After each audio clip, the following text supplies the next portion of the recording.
Good morning. I now convene the August 2023 meeting of the Executive Committee. Will the recording secretary please call the roll? Marquita Grinnell-Shire, Present. Marisol De La Torre Escobedo, Here. Jose Cardenas, Present. Megan Gross, Johanna Hartwig, Present. Monica Martinez, David Simmons. We have a quorum. Thank you. We have one action item before us today. Agenda item 1A is the appointment of the Educator Preparation Student Liaison. The item is being presented by Haju Thoreau. Ms. Thoreau, please begin. Sorry, Haju. Good morning, Commissioners. The Commission's policy manual allows the Exec Committee to appoint an educator preparation student to serve as a liaison to the Commission. An announcement for applications for the 2023 and the 2024 term was sent by email to the deans and the directors of preparation programs over several weeks, and the information was also posted on the Commission website. The final filing date to submit the application was July 28, 2023. Staff worked with Commissioners Brown, Cardenas, and Aradia to screen applications and interview finalists. The panel interviewed 5 candidates via Zoom on August 15. A list of the finalists is included in the agenda item along with their essay of interest. If there are no questions for staff, I would like to let the panel provide additional information on the interviews and to give their recommendation to the Executive Committee. Thank you. Good morning, everyone. Can you hear me okay? Yes. Well, welcome. Just want to give a little bit of just comments as far as the whole experience with the student liaisons. We had the honor of interviewing 5 candidates, and the caliber of the interview pool was just absolutely phenomenal. Those of you who recommended and supported your students to apply, we thank you for your dedication and support to ensure students have a voice. We had a very difficult time deciding on just one candidate, but we know regardless of the candidate we decided would have been a great fit here for us. Words that come to mind as students spoke to us was just they were inspirational, their perseverance, how they wanted to give back. They talked about how there were no bad kids in our systems. Many of them gave homage to their former educators, and they really felt that educators were lifelines. So their tenacity just really stood out in this process. They reminded us how we have to do better and how we can tap into this unlimited capabilities that we may not even know even existed. Regardless of the hardships that our students face, the financial, personal, they're still grinding to be in this profession because they want to make a difference. They remind us that we have to do better by the decisions that we make. To all the candidates, thank you for the opportunity to learn from you. Thank you for taking the time out of your busy schedules to give us insight and your valued perspective to why we do this work. Your ideas and innovation will help us improve our educational system. The reality is that classrooms have changed and prospective teachers want an opportunity to contribute. So remember, your voices matter, your advocacy is needed and is appreciated. You all talked about the importance of working together and building connections to bridge gaps. With all that said, I would like to invite our fellow commissioners, Heredia and Commissioner Brown, to add to their experience of the interviews before we announce our new student liaison, or before we recommend our new student liaison. Thank you for those comments. These interviews happened on my second day of school. And the committee was faced with a beautiful dilemma of having 5 absolutely amazing candidates who told us their stories, what brought them into education, and what they intend to do here moving forward. And I left my office that day after 5 o'clock with more pep in my step because I was so inspired when we examined where these candidates came from. It was all around the state. When we looked at what type of programs are they enrolled in, they were all different programs. And in my heart, I was like, yes, this is what we want. And to have these candidates come in with such energy and coming from some compelling backgrounds to really move education forward was so inspirational. And still today, I'm super excited. And again, I want to thank MERS for your time, and I really am excited moving forward to hear the voices of students. One thing that did come up in our discussion after the interview was we had 5 amazing candidates, and they all had a unique perspective. And we talked about, wouldn't it be great if we could continue to tap additional student voices in our work moving forward? For example, maybe we are recommending one candidate today, but the others had such unique perspectives and come from such amazing places that maybe on work groups in the future, we don't have the details, we just had the bright idea of maybe we could invite them to come to other things and to still maintain that enthusiasm. So thank you for allowing me to be on the panel. It truly was an honor.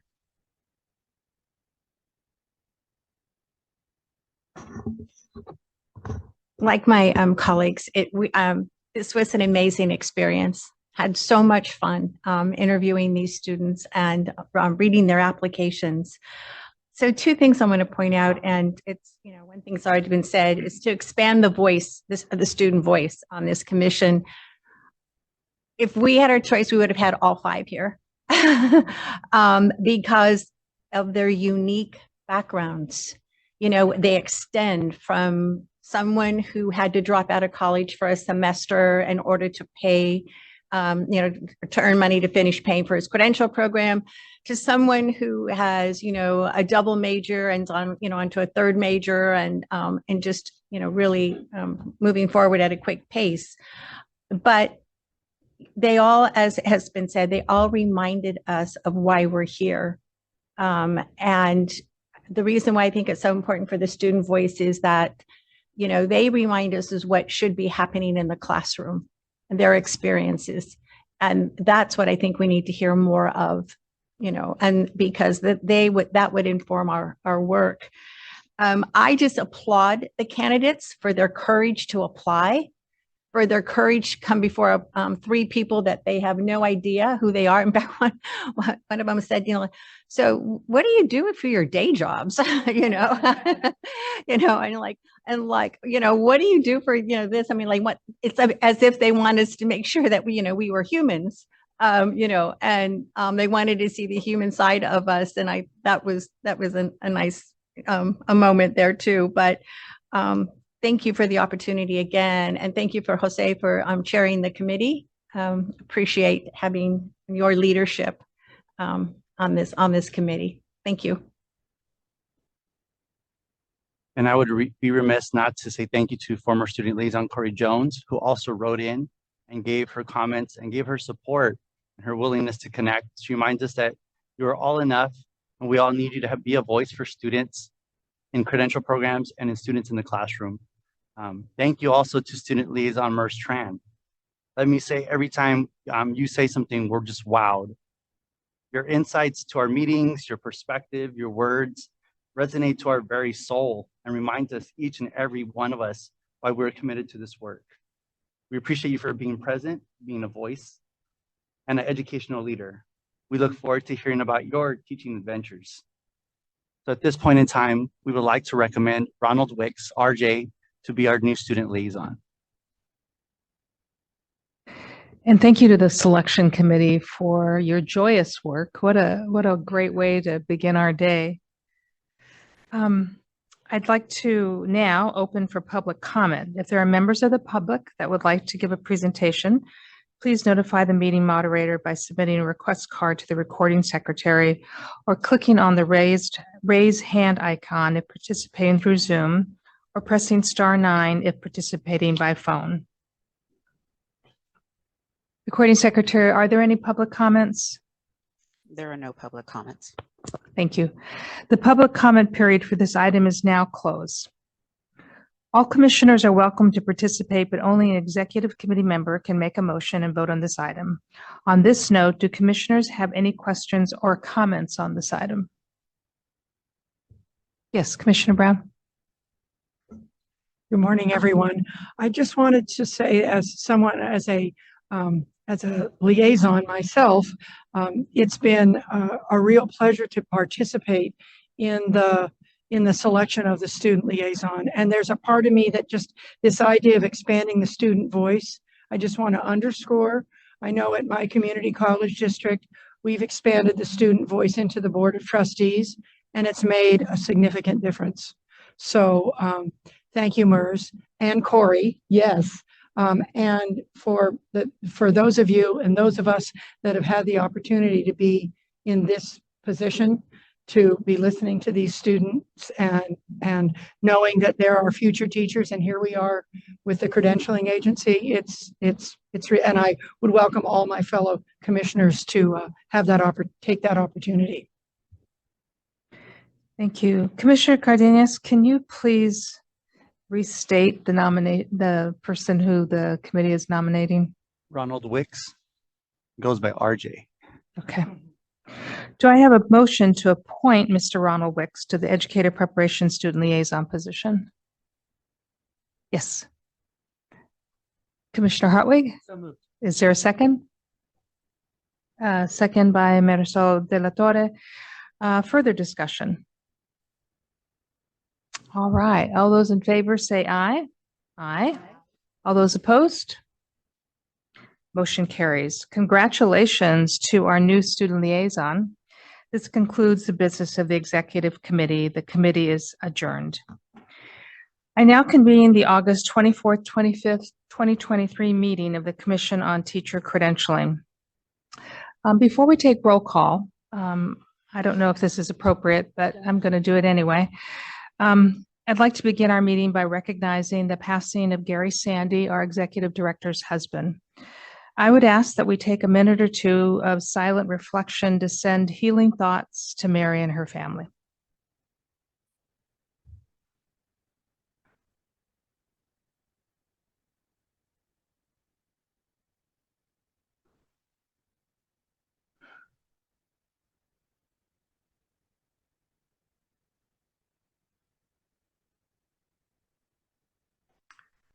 Thank you, Mary. No, as a commission, we're here to support you in any way we can.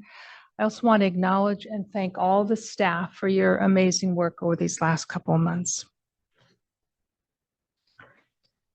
Will the recording secretary please call the roll? Danette Brown, Here. Catherine Williams Brown, Present. Jose Cardenas, Present. Cheryl Cotton, Juan Cruz, Here. Christopher Davis, Here. Michael De La Torre, Present. Marisol De La Torre Escobedo, Here.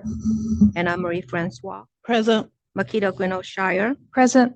Megan Gross, Johanna Howitt, Present. Susan Aradia, Present. Bonnie Clapp, Present. Ira Litt, Present. Monica Martinez, Shireen Parby, David Simmons, Kimberly Wise Smith. Present. We have a quorum. Thank you.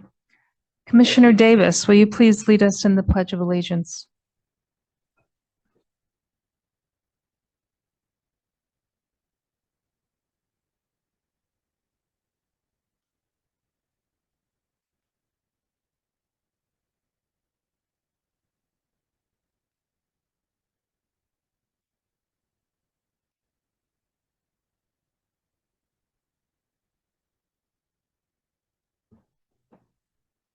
I would like to remind everyone about the meeting procedures before we get to today's agenda. This meeting is being conducted at the Commission office and via teleconference. We have commissioners participating from the Commission building. The public has the option to attend the general session of the meeting at the Commission office or participate remotely through Zoom, webcast, or US toll-free phone number. For those participating from the Commission office, the microphones must be turned on before you start to speak by pushing the button and then turned off once you are finished. You will know the microphone is on when the indicator light turns green. The microphones for individuals who are attending via teleconference have been muted to eliminate any background noise that may hinder others from hearing what is being said. We would like to ask the members of the public who attend the meeting via Zoom and would like to make public comment to check their Zoom identification. Your Zoom identification is the name used when logging into the meeting. It is important that the Zoom identification is accurate so we can call you appropriately during public comment. Next, we will cover public comment procedures. The committee chair will announce when the public comment period is open during the presentation of the agenda item and ask for anyone who wishes to comment to notify the meeting moderator. Individuals who attend the meeting at the commission office will need to submit a request to address the commission card to the meeting moderator. The meeting moderator will notify the individual when it is their turn to speak. At that time, the individual will be able to approach the microphone and share their comment. Individuals who join the meeting via the Zoom webcast will need to click the raise hand icon to inform the meeting moderator that they would like to speak on the item. The moderator will notify the individual when it is their turn to speak by calling their Zoom ID. At that time, the individual will be prompted to unmute their microphone and will be able to share the comment. The Zoom ID name used by the member of the public to join the Zoom meeting will be displayed to the public when the individual provides public comment. Individuals who join the meeting through the U.S. toll-free number will need to press *9 on their phone to inform the meeting moderator that they would like to speak on the item. The moderator will notify the individual that it is their turn to speak by calling their phone number and will allow them to unmute their telephone. At that time, the individual will be prompted to press *6 and will be able to share their comment. Please note only a partial phone number will be displayed to the public when the individual provides public comment. Each of our committee chairs will have the discretion to set a time limit on comments depending on the volume of speakers seeking to speak on a particular item. We ask that you keep your remarks brief and focus on the particular item you are speaking to. Finally, please note this meeting is being recorded. After the meeting, the archived audio and video will be available via the Commission's website. Agenda item 2A is the approval of June 2023 minutes. We will now open for public comment. Recording Secretary, are there any public comments? We have no public comments. Thank you. The public comment period for this item is now closed. Do I have a motion to approve the June 2023 Commission meeting minutes? Yes. Thank you. I have a motion by Commissioner Klatt. Do I have a second? Yes. Second by Commissioner Cardenas. Any further discussion? All those in favor say aye. Aye. All those opposed? Motion carries. The next item is 2B, approval of the August 2023 agenda. We have an agenda insert for item 2C. I would like to start the certification committee by 10:15 this morning, commissioners. So please keep this in mind during our morning reports. We will now open for public comment. Recording Secretary, are there any public comments? There are no public comments. Thank you. The public comment period for this item is now closed. Do I have a motion to approve the August 2023 agenda? Moved by Commissioner De La Torre and seconded by Commissioner Davis. Any further discussion? All those in favor, say aye. All those opposed, motion carries. Agenda item 2C is approval of the August 2023 consent calendar. We will now open for public comment. Recording Secretary, are there any public comments? We have no public comments. Thank you. The public comment period for this item is now closed. Do commissioners have any items they would like to consider in closed session? Yes, Commissioner Hartwick.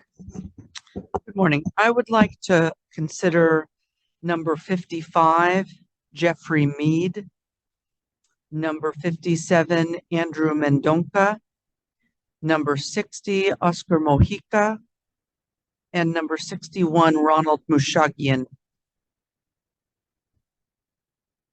Yes.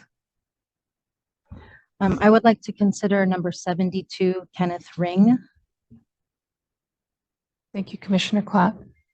Yes, Commissioner Heredia? Yes, I would like to consider number 62, Raymond Murphy, and number 66, Josh Ryan Porter, and number 67, David Richard Preston. Thank you. Yes, I would like to pull number 48, Albert Allen Lorello. thank you. Okay, thank you, Commissioner Davis. Good morning, Commissioner Simmons. Okay. Oh, I'm sorry, Commissioner De La Torre. I would like to pull number 35, Jennifer Elizabeth Garrett. Thank you. Any other commissioners? All right. Do you have a motion to approve all remaining items on the consent calendar? Yes, Commissioner Heredia. Is there a second? No. Yes, Commissioner Brown. Thank you. Further discussion? Oh, I'm sorry, Commissioner De La Torre. Do I need to recuse from any of the others that were not pulled? I have recusals from, yes. So I need to recuse myself from number 6, number 64, 91, and 106. Okay, thank you, Michael. All right. Any further discussion or questions? Okay, all those in favor, say aye. All those opposed? All right, motion carries. Well, good morning again, commissioners and colleagues. Welcome back. I hope you had some time this summer to restore and relax in preparation for another school year. And I hope this school year is off to a smooth start. I heard some interesting stories about the school year beginning this morning at breakfast. Let me begin by acknowledging our colleagues who serve on the Committee of Accreditation. I attended the COA meeting on June 22nd, and I was so impressed with their thoughtful and caring deliberations, and I thank them again for their service. What a summer this has been. Our country has experienced unprecedented weather events resulting from the global climate crisis. This summer featured some of the world's hottest days on record. In fact, July was the hottest month ever recorded. Tens of millions of people have been exposed to dangerously poor air quality due to the smoke from Canada's record-breaking wildfires. And our hearts go out to the people of Lahaina, Maui, where a recent wildfire destroyed their historic town, resulting in the loss of over 100 lives. And across the nation, we've experienced unseasonal rain, floods, and rising temperatures in our oceans. And speaking of things heating up, the political climate is at a boiling point. Blatant partisanship and demagoguery are intensifying, and racism, nationalism, and homophobia grow as we gear up for the 2024 elections. This highly charged political environment continues to thrust schools center stage in the nation's culture wars. Attacks on educators and academic freedom are growing, and schools continue to be at the center of so many political and cultural debates. Secretary of Education Cardoza continues to speak truth to power, criticizing conservative policymakers who have pushed for book bans, restrictions on instruction about race, limitations on the rights of LGBTQ+ students, and school choice policies that divert public money to private schools. And then in June, we had the Supreme Court of the United States decision in Students for Fair Admissions versus President and Fellows of Harvard University. As we all read, this decision is a low point that could impede equitable access to higher education. Our colleagues at ARA raised the concerns that the decision will erode campus diversity, reinforce rather than reduce longstanding and dangerous patterns of bias in higher education, and hinder the development of future workers and leaders who can thrive in an increasingly diverse society. The American Association of Colleges of Teachers Education remind us that this decision is contrary to our collective efforts to build an educated workforce that is diverse and representative. We know that diversity in the college student population is important to recruiting a cadre of teachers, principals, and other education professionals who reflect the diversity of the PK-12 student population. And further, we know that an educator's race and lived experiences can positively impact student success for all students. The president of NEA reminds us that racism and discrimination are not just artifacts of American history, but continue to persist in our society, including our schools, colleges, and universities. NEA calls on institutions of higher education and PK-12 schools to redouble efforts to ensure that our educational institutions support all students equally and equitably. This Supreme Court decision will certainly have a downstream impact and will exacerbate our existing educator pipeline problem. As commissioners, we understand the importance of collaboration across the segments, PK through 18 plus. And I encourage each of you to double down your efforts from wherever you sit to continue this important collaboration. I'd like to remind you of some of these efforts in the higher ed segment in our own state, where we have long worked on diversifying the workforce despite California's decision many years ago resulting from Proposition 209. One noteworthy example for my AICCU colleagues is the Black and Genius initiative in the School of Leadership and Education Sciences at the University of San Diego that our colleague Kimberly White-Smith has spoken of. Our UC colleagues have a long track record of supporting a diverse workforce through a number of initiatives and centers, including CTURN at the University of Santa Barbara, which our former chair of the commission, Dr. Tina Sloan, is a director. And then our UCLA Center X, which has a sustained record of collaboration of practice and research in this area with PK-12 colleagues. And of course, last but not least, in the CSU, a recent report advancing Black student success and elevating Black excellence in the CSU, a call to action, includes 13 recommendations ranging from a comprehensive enrollment strategy for Black students to the creation of a central office for the advancement of Black excellence. Dedicated funding for this initiative is set at $10 million. Let me end my remarks by sharing what Supreme Court Justice Ketanji Brown Jackson wrote in her dissenting opinion about this decision. The only way out of this morass for all of us is to stare at racial disparity unblinkingly and then do what evidence and experts tell us is required to level the playing field and march forward together, collectively striving to achieve true equality for all Americans. And just one note, I need to leave our meeting at about 11:45 for another meeting, and so I will turn it over to our vice chair at that point in time.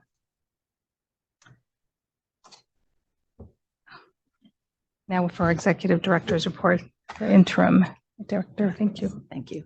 Good morning, everyone. Good morning, commissioners. Good morning, public. Thank you for joining us.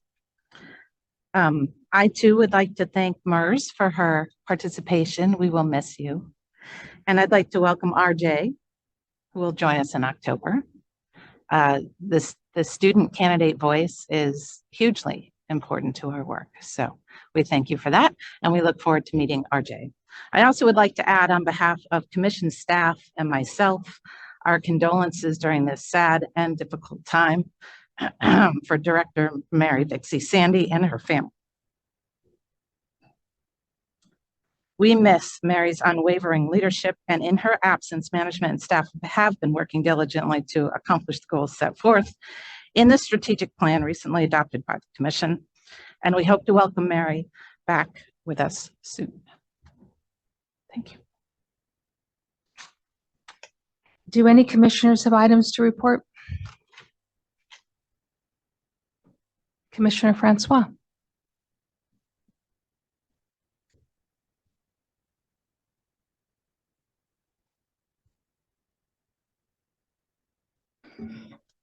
Thank you, Chair Grinnell Shire. I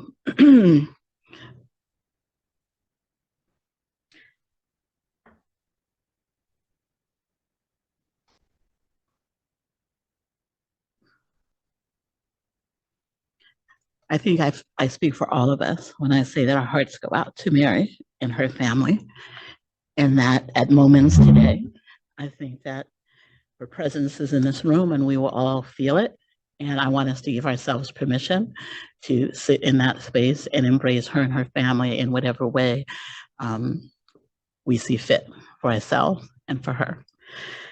I too, the beginning of school, fall is my favorite season of the year. I live across the street from both an elementary school and a middle school, and nothing makes me happier. Brand new school shoes, brand new braids, the click of the little heels, the Heelys, and those proud parents saying, welcome to a new school year. And I'm always reminded that when they enter those gates, they are being welcomed into the arms of some of the most amazing human beings that walk this planet. And these are the K-12 teachers that serve our wonderful state. And so every morning I get up, I sit at my desk, and fortunately my home office overlooks the neighborhood. And I bear witness to this, and it reminds me of why it's so important that the work of this commission is so important, that our colleagues in our individual institutions and organizations is so important. And so I just want to thank everybody around the table. And I'm just cheering everybody on that started this school year. I also want to give a big shout out to the staff at the commission for all of the reasons that Amy mentioned, but also in approaching the new school year, I noticed that there's a lot more activity that goes on, particularly at UCLA and within the UCs. And so we're calling on the commission staff for a lot. And with all of the new initiatives, there's a lot of questions, there's a lot of concerns, there's, you know, every institution has their own nuances and unique situations that somebody has to grapple with. And the commission staff is always just a phone call or email away for supporting our work out in the field.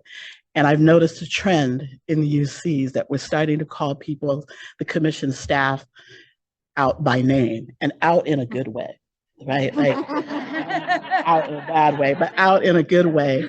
And I'm feeling more and more within the UC system that we feel like the commission are not only our colleagues, but in some ways part of our community and part of our family.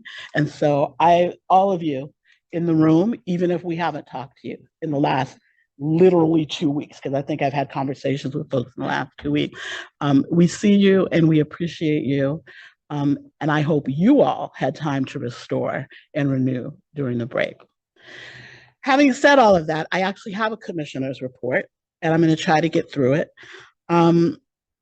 Much of what I'm about to say echoes your report, Chair Greenough-Shire, but I feel compelled to share a couple of things.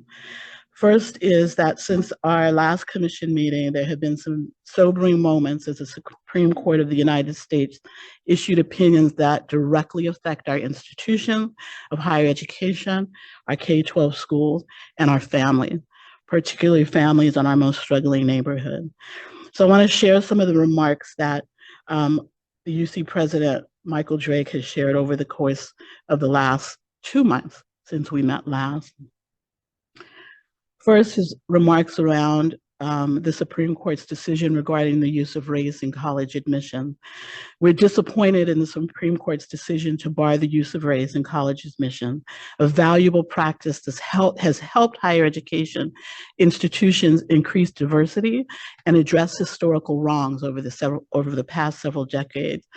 Student diversity remains a top priority for the University of California, one that we will continue to pursue with every tool available to us. Attracting, supporting, and retaining a diverse student body leads to better quality instruction and educational outcomes, significant community benefits, and overall fairness. I'm going to continue to scroll through so I don't repeat all of your remarks, Marquita. And yet at the University of California, we continue to think of creative ways to bring in more diverse students into our university, into our teacher preparation programs, into our doctoral studies. The University of California on October 8th announced that it has admitted a record number of California freshmen to its incoming class of undergraduate students and its largest class of underrepresented freshmen in the system's history for fall 2023. A total of 88,285 California freshmen, representing an increase of 3.5% over fall 2022 admission. Overall, the university accepted 157,446 applicants. Those numbers demonstrate the continued interest undergraduate students have in attending UC campuses and the recognition of the benefits of UC education. I want to remind the field that at the University of California, 55% of our undergraduates pay no tuition to attend. But then it makes me think of the other 45% of students who don't get full tuition or even partial tuition to attend. And so we were even more disappointed that the Supreme Court ruling rejecting the Biden administration's plan to discharge billions of dollars of student loan debt happened since our last commission meeting. This historic relief plan would have made a significant impact on the lives of college graduates, particularly for those from low-income background who are more likely to take on debt to complete their education. These are also the same students that we are trying to attract into teacher preparation so that they can serve the communities that we care about, that I care about the most. It also harms society as a whole. Those with student loans are less likely to earn advanced degrees, purchase a home, start their own business, or make other investments that benefit their communities. I bring those two things up because these two historic decisions, they're historic in my mind, present what feels like untenable obstacles to our teacher workforce, our educator workforce, and yet we push on to find creative solutions. No matter the segment, no matter where in the state teacher preparation resides, I can tell you they are incubators of progressive, forward-thinking, imaginative, creative ideas on how we're going to meet the challenges that these two decisions present before us. As far as the UC is concerned, we continue to meet the challenges presented through research, teaching, service, and innovation. I want to share a couple of examples of that. The UC Davis Teacher Education Program will begin starting 2 initiatives this year to deepen their commitment to K-12 children for the most marginalized background. The first is the Fostering Teacher and Learning with Equity, Inclusion, and Justice program, which is aimed at supporting continuous improvement of teacher education and educational leadership through research and practices that focus on transformation. The second is the Leroy Family Fund for Neurodiversity at the School of Education. This new initiative will sit alongside the UC-CSU Collaborative, which is an intersegmental initiative that brings together the best of what we know about neuroscience, diversifying not only the teacher staff, but meeting the diverse needs of our student population and learning. UCLA Center for the Transformation of Schools has published a series of 8 research briefs recently that serve as resources to support educators implementing California's MTSS program as it pertains to teaching racial equity, approaching school discipline, students in foster care, and English language learners. And then I turn to teacher residencies because you know that the CTC has invested and the state has invested quite a bit of human resources and capital because we know that folks that go through teacher residency program not only stay longer, they are more diverse than many of the other pathways, and they are impacting the current teacher workforce through their innovation and through their creativity and for their quest for transformational justice in schools. The UCLA Teacher Education Program recently received a five-year teacher quality partnership grant to do that work in partnership with the Principal Leadership Institute, and 3 other UC campuses are collaborating together to try to roll out their CTC-funded residency program. Lastly, I just want to say that I have been encouraged and excited about how we are leaning into intersegmental partnerships across the state. I want to say call out my appreciation to my colleagues at the AICCU and my CSU colleagues. We cannot do this alone. We cannot change educator preparation. We cannot change student academic achievement and a sense of belonging and wellness by ourselves. Our individual institutions can't do it. We need to do it together and in collaboration with our community partners. And I think that if we continue to lean in, the future of our teacher workforce and our communities is bright. I thank you for listening to such a long report, but I've been gathering up the minutes across all of them so that I can have my time.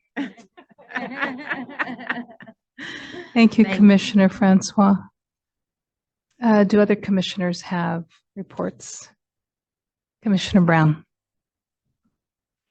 Greetings from the California community colleges, who are very happy to work intersegmentally here and across the state. I'll keep my comments brief, but I want to build on that because what's happening at the community colleges is that their CSU partners are we're talking with each other and we're working together. I just wanted to say specifically, one of our neighbor CSUs, San Francisco State University, and our community college, and 3 other community colleges in the Bay Area have already been meeting to discuss the way to build the PK3 credential well.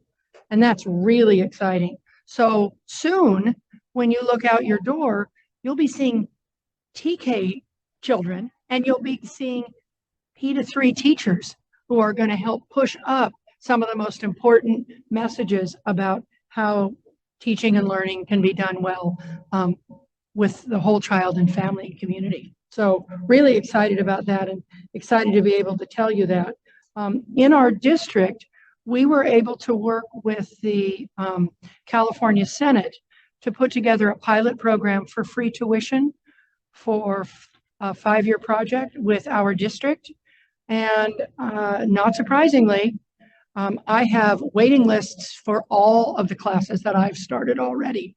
And it's really exciting to see that because I'm in early childhood and child development, and I'm hoping most of them are going to be coming on board and being tomorrow's teachers. So that's really exciting. And I'll just close my comments by thanking, yes, the staff.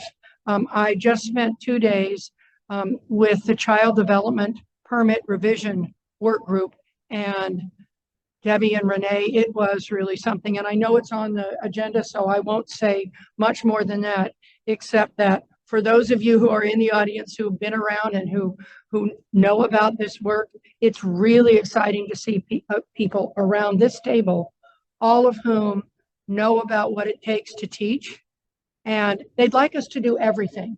We'll have to make sure that by next time we're doing the thing that the permit group needs to do, but they are so invested and felt so welcome. You should have seen the Post-its and hear the sounds these last 2 days. So that's enough for now, because I know it's on the agenda. Thank you. Thank you, Commissioner Brown. Commissioner Kimberly White-Smith. Good morning, colleagues. I want to echo the sentiments of all my colleagues and share my gratitude to the staff for the work that they do, and our hearts go out to Mary and her family. As the representative of the independent, private, not-for-profit colleges and universities, just a few things that I want to share that's in alignment with some of the things that have just been said, and to add on to that. For those of you that are not aware of our sector and the diversity that we possess, 78% of AICCU member institutions are Hispanic serving or Hispanic emerging institutions, and 82% are considered yellow ribbon institutions, so provide additional services to veterans. 65% of AICCU undergraduates will currently identify as folks of color. And so, in thinking about creating pathways, thank you so much to Chair Grenache Shire for the shout out for the Black and Genius Initiative. A couple of weeks ago, we had over 350 participants in their induction ceremony.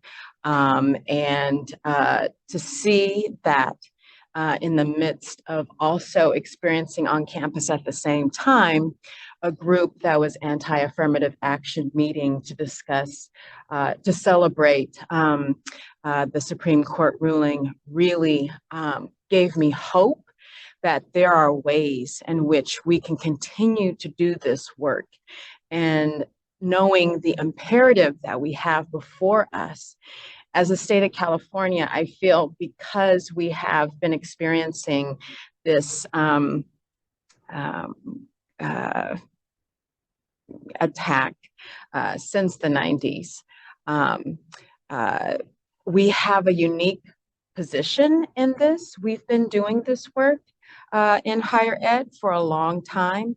And we recently hosted the Education Deans for Justice and Equity also on our campus. And it was a beautiful intersegmental opportunity, both California and across the state. All of us joined in thinking strategically about the work in teacher education and how to move forward in this. And so I have a lot of hope. I have a sense of joy seeing those families and those children, knowing that for the first time, I got to hear families and kids saying, wow, this is college. I belong here. I'm coming here. Tells me that we're on the right path. So thank you all. Thank you. Commissioner Pavri isn't here, so I just want to give a shout out to the CSU and a recent gift that they just received.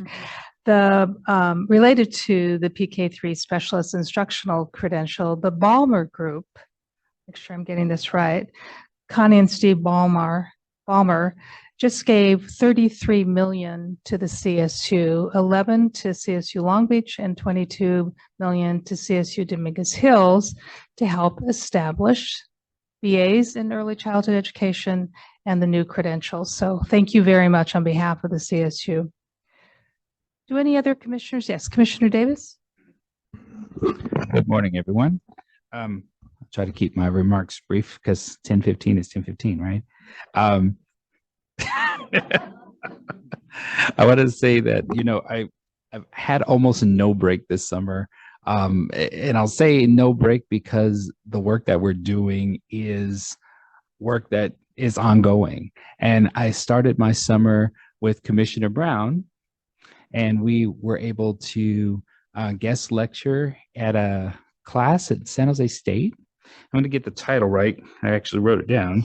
It's the Politics of Education course, and it's a doctoral class that the candidates in the EDD program there take before writing their dissertation.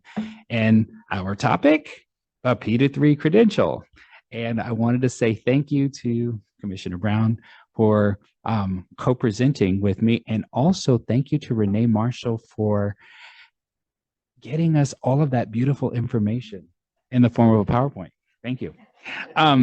And so we were able to give that beautiful presentation to an audience of about 25 to 30 professionals across the span of education. And it was a really exciting experience, and we're a good team. We're going to keep doing this.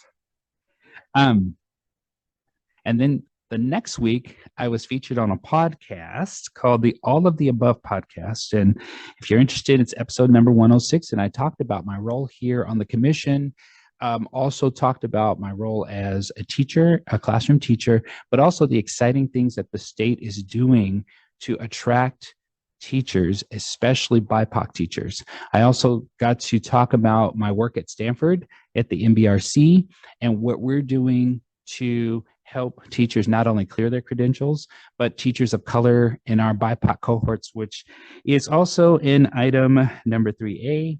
We'll talk about that later.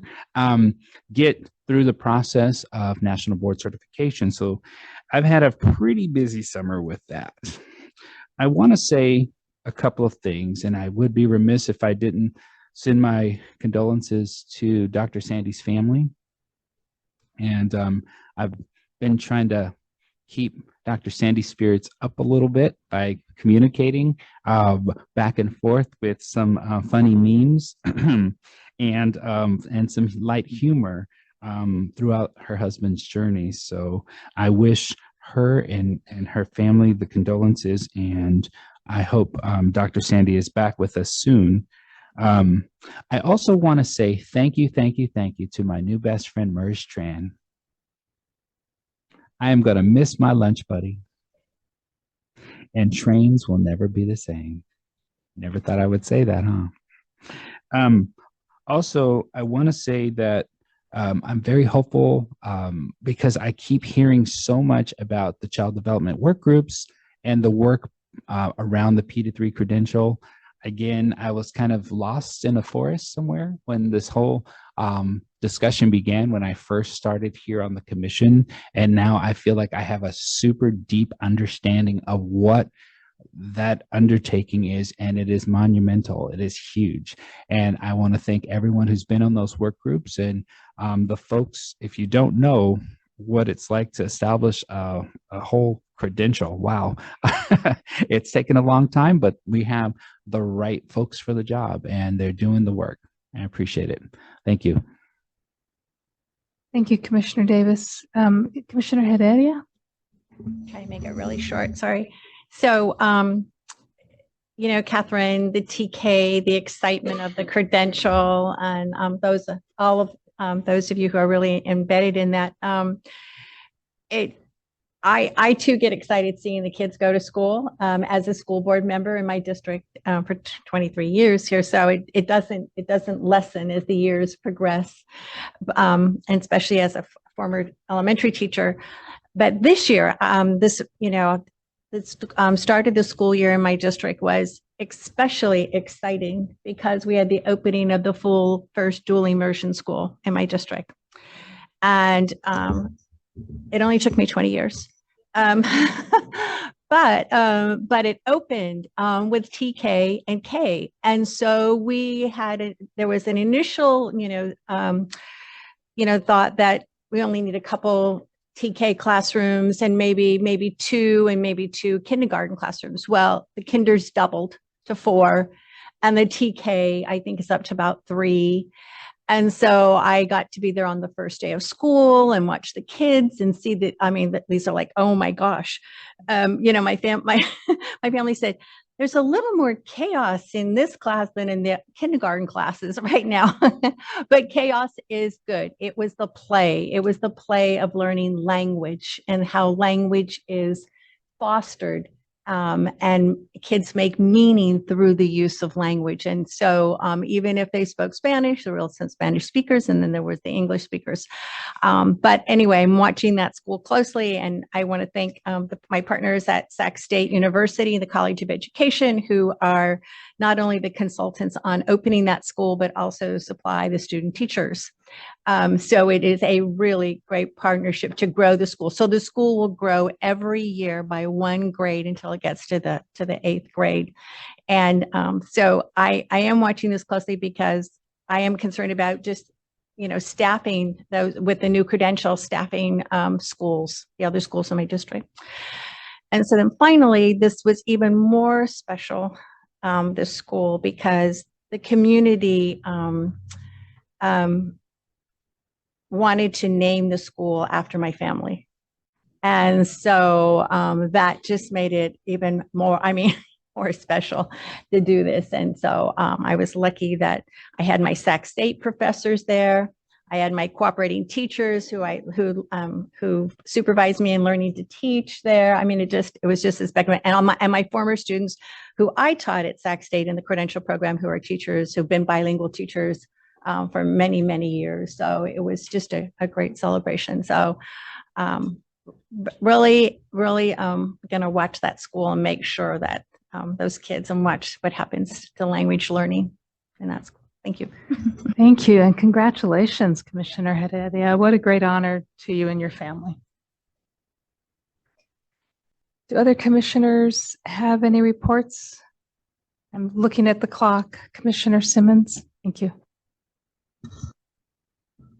Well, yesterday was our first day of school. So I went to several of our schools and went through every classroom. I have to say, this has been a busy summer.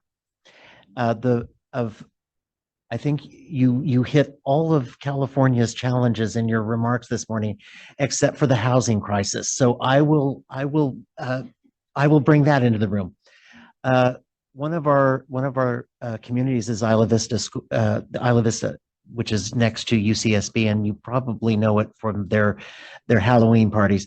But it also is actually a very well-defined community. And what happened over the summer was there was a company from Chicago went in and bought out several of the apartment houses. And that is a school that's about 60% free and reduced lunch. And it shifted our enrollment so that we lost over 10% of our students because they were evicted. Now, this created a shift across the entire district where I have to say our teachers were so professional. I moved some people the day before school started, where that they had to switch schools, not just classrooms or assignments, but schools. And luckily I knew we're small enough. I knew everybody well enough that I knew which school that they wanted to go to. So we really, I think, only had one person who was unhappy. But that's the kind of thing that is happening in the state, where you have huge transiency and students who, honestly, there are 200 students where we don't know where they went and won't know until we track them in seabeds. Now, the other thing that I did see on the wonderful side was we have now our TK has grown by 4 times. And aside from the issues of potty training that you may have read about in the LA Times, which I can, from personal experience, verify is true. It really was wonderful. And our whole initiative on the power of play and learning through play, I think, has really taken hold. And I could not be happier than now. Okay, when you're in human resources, often you deal with very difficult situations. So when I have lost all faith in humanity, I go to a TK classroom, and so that is the happy place to go. Thank you, Commissioner Simmons. Do any other commissioners have any reports? Commissioner Cardenas? I'll keep it brief. Looking at the time, I'm going to start off with Dream Big. So Secretary Cardoza spoke at this conference that I attended this summer, and he discussed the importance of making sure we support our students' mental health and to support their dreams. At the ASCA National Conference in Atlanta, it really left me inspired. It left me just reignited to do better, to be better for students. It's an opportunity. It was really is it on? Okay, sorry. It was an opportunity to engage not only with school counselors, but also with other educators, administrators, teachers and graduate students, and leaders in the field. This theme of Dream Big was just throughout the entire conference. Just dream about endless possibilities, those different stories of triumph, tragedy, but how educators left their mark to inspire and support dreams to become reality. This one story that really stood out was the director of the Georgia Aquarium, who, when he was little, he kept telling everybody he wanted to work with dolphins. And everybody just looked at him and said, okay. And then his parents would tell him, you're going to be an engineer. He's like, but I want to work with dolphins. You know, his brothers, his sisters wanted to be doctors and lawyers, but he wanted to work with dolphins. He now runs the Georgia Aquarium. He's on the board for international aquariums. And guess what? He gets to work with dolphins every single day. And so he talked about just really inspiring your students and also fostering their dreams. So we have an opportunity each and every day to uplift our communities. Sometimes we don't get to see the fruits of our labors, but sometimes we're blessed to cross the paths or hear about our students via letter or by word of mouth, just their successes. Sometimes they end up becoming our colleagues in the field of education. I had this really lucky moment at the beginning of school year this year. We had this big old event in our arena, and there was this group of mariachis playing music. And every single one of those people playing music became a teacher and was my former student, and now in the music and performing arts. And then I get to go to different schools And I get tapped on the shoulder and said, Mr. Cardenas, you remember me? And I turn around, like, I remember you. She goes, I'm a special ed teacher.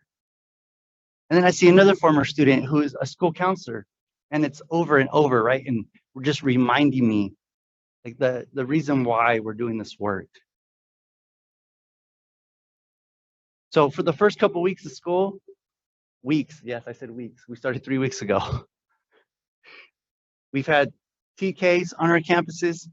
I told a lot of our school counselors be ready. I know we all like to dress nice, but we need our tennis shoes to sometimes chase after them, right? Because there's runners and they're faster than we are. And it's great to see them, just their excitement. And then I have my high schoolers who show up, my ninth graders who are scared, don't know where they're going. And we're walking around making sure. And then our seniors reminding them, okay, we got to get you to the finish line. So we get to see the spectrum on our campuses. But what a great opportunity. How beautiful that is to have that. Yes, there's issues of air conditioning because it's been really, really hot. And we have to make sure that our students are safe. There's also issues of transportation still, getting our students to and from school, especially our special ed students. But a reminder of why we do this work.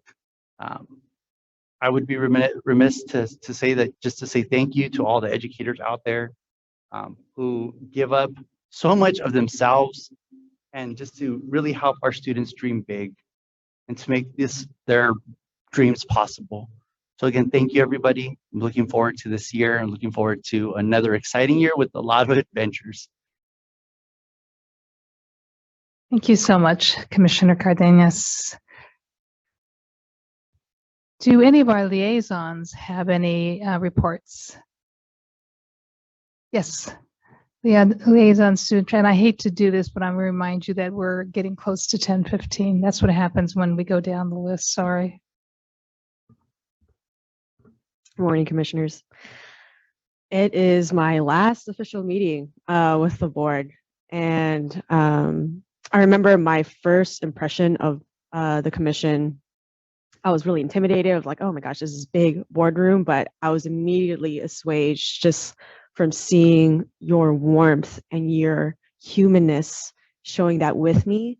And so I just wanted to bring that to the fore because I know we're dealing with so many emotions right now. We're reeling with with grief, excuse me. We're reeling with grief, but we're also so moved by hope. So I want to thank all of the staff for holding it down. Any team is only as effective as its staff. So thank you, staff. And just a reminder that you all are essential and not for all of us to not forget from the pandemic how essential our essential workers are. So thank you. I've mentioned before that I dream of being average, and it's so wonderful to hear that the next student liaison is wonderful and that all the candidates were wonderful. I really love this idea of building this community of the student voice with the commission.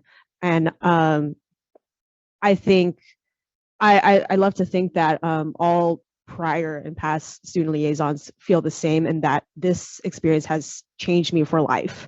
So I would love to be part of that community of student voice within the commission for life. So RJ, if you want to contact me, feel free to contact me. But since we last met in the last commission meeting, I have since graduated from my Berkeley teacher education program. So thank you all for being part of that journey for me to pursue my dream. I have dreamed about this for years, to be a teacher, and for all of you to witness me come to that moment. That means the world to me. I have, which means my short film thesis on curiosity in the classroom has been approved. I would love to forward that to you all so that you can all watch that. Yeah, I plan on having a premiere and inviting my cohort and my friends and family to all watch it together. It really is like a short feature film. And so now I am in week 2 as a teacher at my school. And so I have met my students. I already love them. I have an amazing team. But even before that, I went to Philadelphia because I am a Knowles Fellow for early career STEM teachers.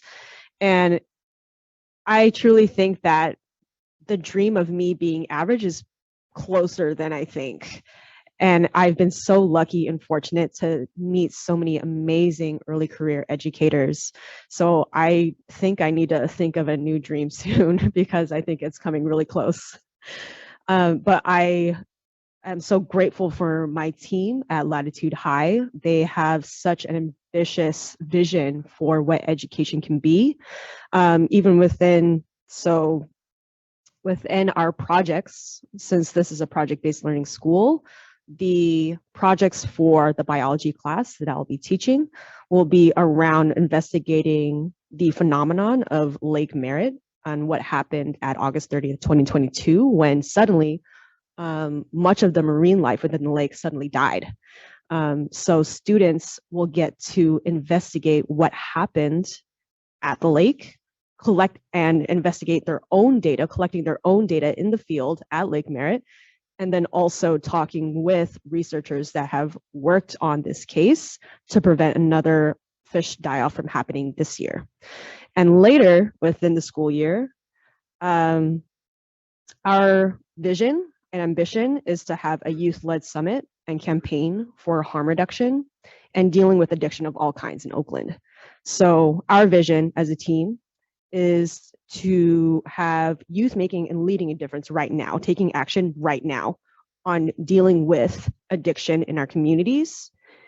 And we are trying to have youth hold Narcan training workshops for other youth across Oakland.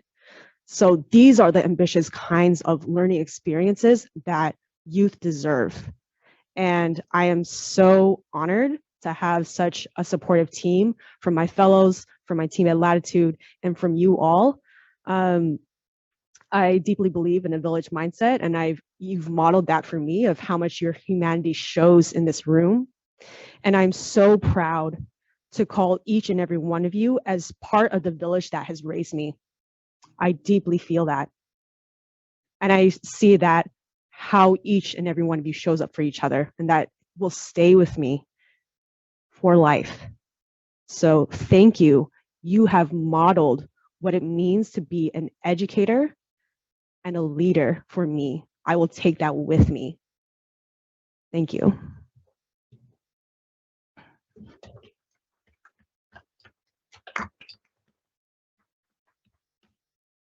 Thank you again for your inspiring words. We look forward to where your future path takes you and your students. Thank you so much.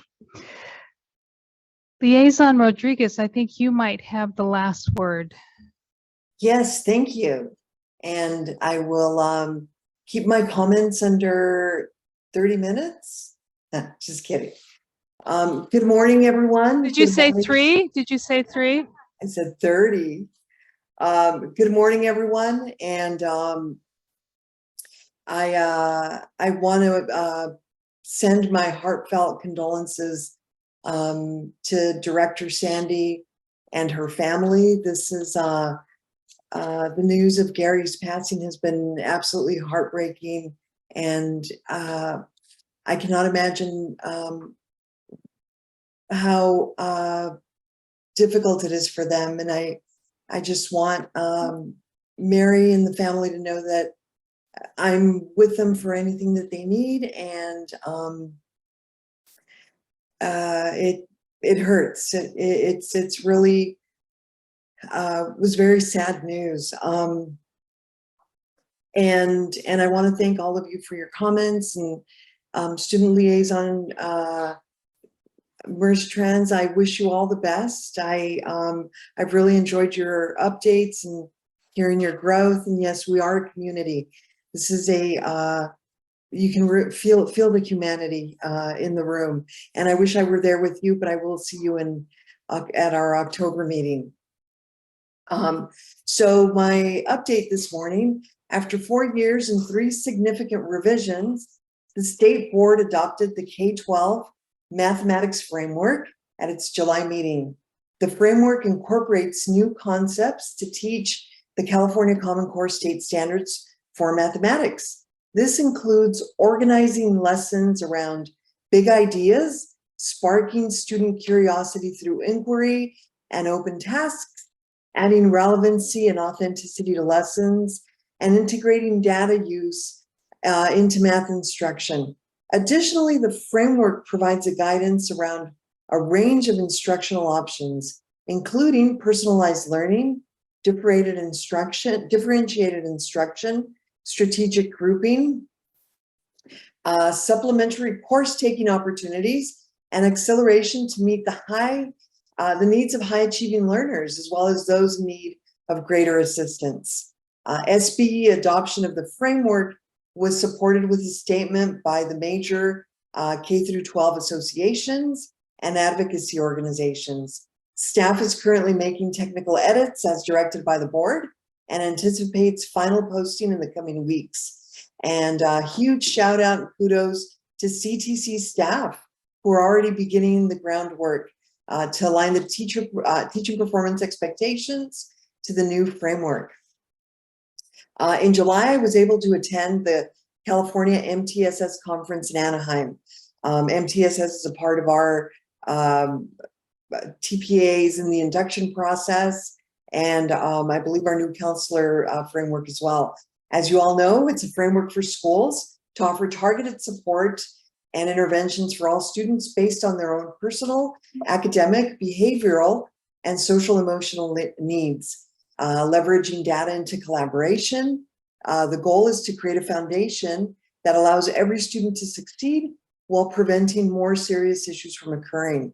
This year's conference was Equity in Action, Every Student, Every Day. The event was dynamic, well-organized, fun, restorative, and validating. Every presentation I attended was informative. I left with something tangible that I can not only learn about MTSS as a policymaker, but something that I can actually take into my classroom, and which I already have. The presenters modeled engaging classroom practices. The three keynote speakers were inspiring, and I'd like to acknowledge the staff at the Orange County Office of Education for all their work putting together this amazing event, and to Jamie Parsons and Rhonda Marriott for their leadership and commitment to California students, educators, and schools. So thank you, and that concludes my report. 10:14. Thank you very much. Nice job, Heidi. All right, commissioners. I am going to recommend before we move into the certification committee that we take a really brief break. 5 minutes. Back on our seats at 10:20, please. Thank you. Thank you. I now recess the general session and move to the certification committee. Commissioner Simmons, will you please convene the committee? Good morning. I now convene the certification committee. The committee has just one item before it today. Item 3A, an update on the roadmap to Education Careers Initiative that we heard a little bit about earlier. This is an information item that will be presented by Aaron Skubal, Angel Lopez, Phoebe Young, and Ms. Skubal, please begin. Thank you. Good morning, commissioners. We are relying on technology today to share some exciting things with you. So bear with us. We're going to send a little prayer out to the technology gods and hope that they cooperate with us. We're incredibly excited to be here with you this morning to share the work that our team in the certification division has been focused on for the past year. In July of 2022, Governor Newsom signed Assembly Bill 178, which was the 2022-23 budget trailer bill. This bill was the catalyst for significant efforts to combat the ongoing teacher shortage, and as you know, included more than $500 million in grant opportunities to support teacher preparation, among other things. The bill also included a small provision that tasked the commission with overseeing a new initiative called the Roadmap to Education Careers Initiative. This initiative had two primary goals.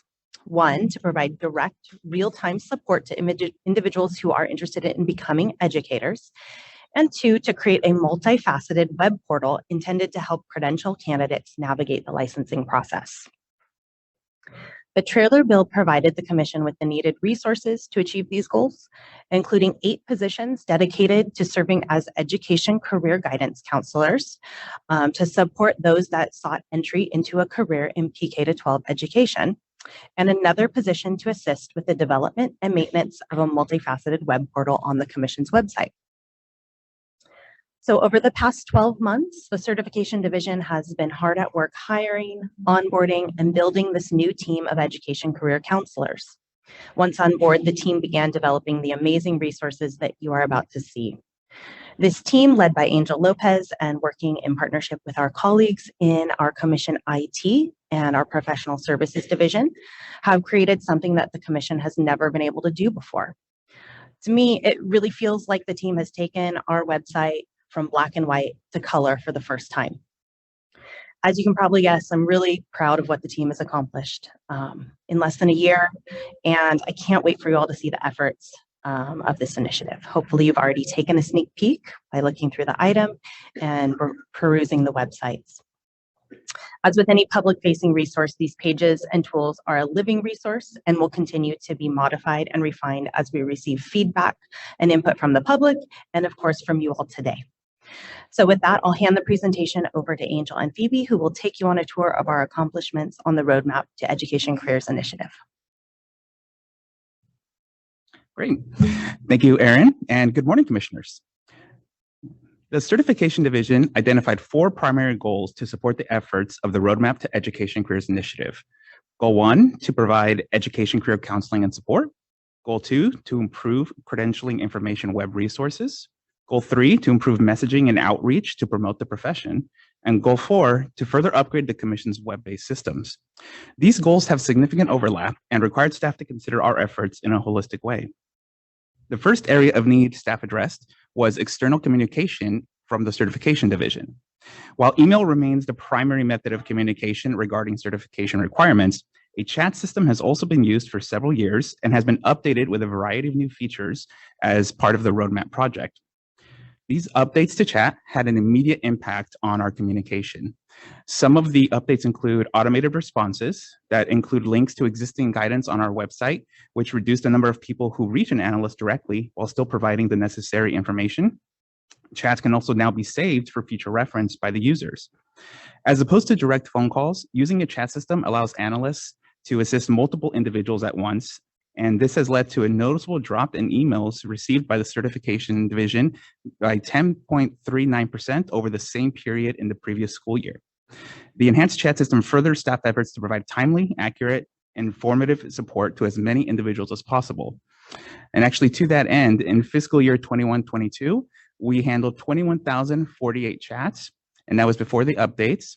In fiscal year 22-23, that number rose to 32,715. Certification is very excited to be able to provide this level of support to current and prospective educators. In addition to improved communications via chat, staff also found an area of need was our online resources as a whole. Our resources must meet the challenge of presenting complex information in understandable ways, and many of our current resources are accurate, but a bit overly technical, and it does not quite work well for all users of our website. To that end, a number of tools have been developed and added to our website to address this issue and improve available resources. Working closely with our IT division, Commission staff have created a basic skills calculator, which guides users through a series of options to help determine if the individual has met the basic skills requirement. This requirement can be met through 8 different methods, as well as a mix and match approach, which can be fairly complicated to understand.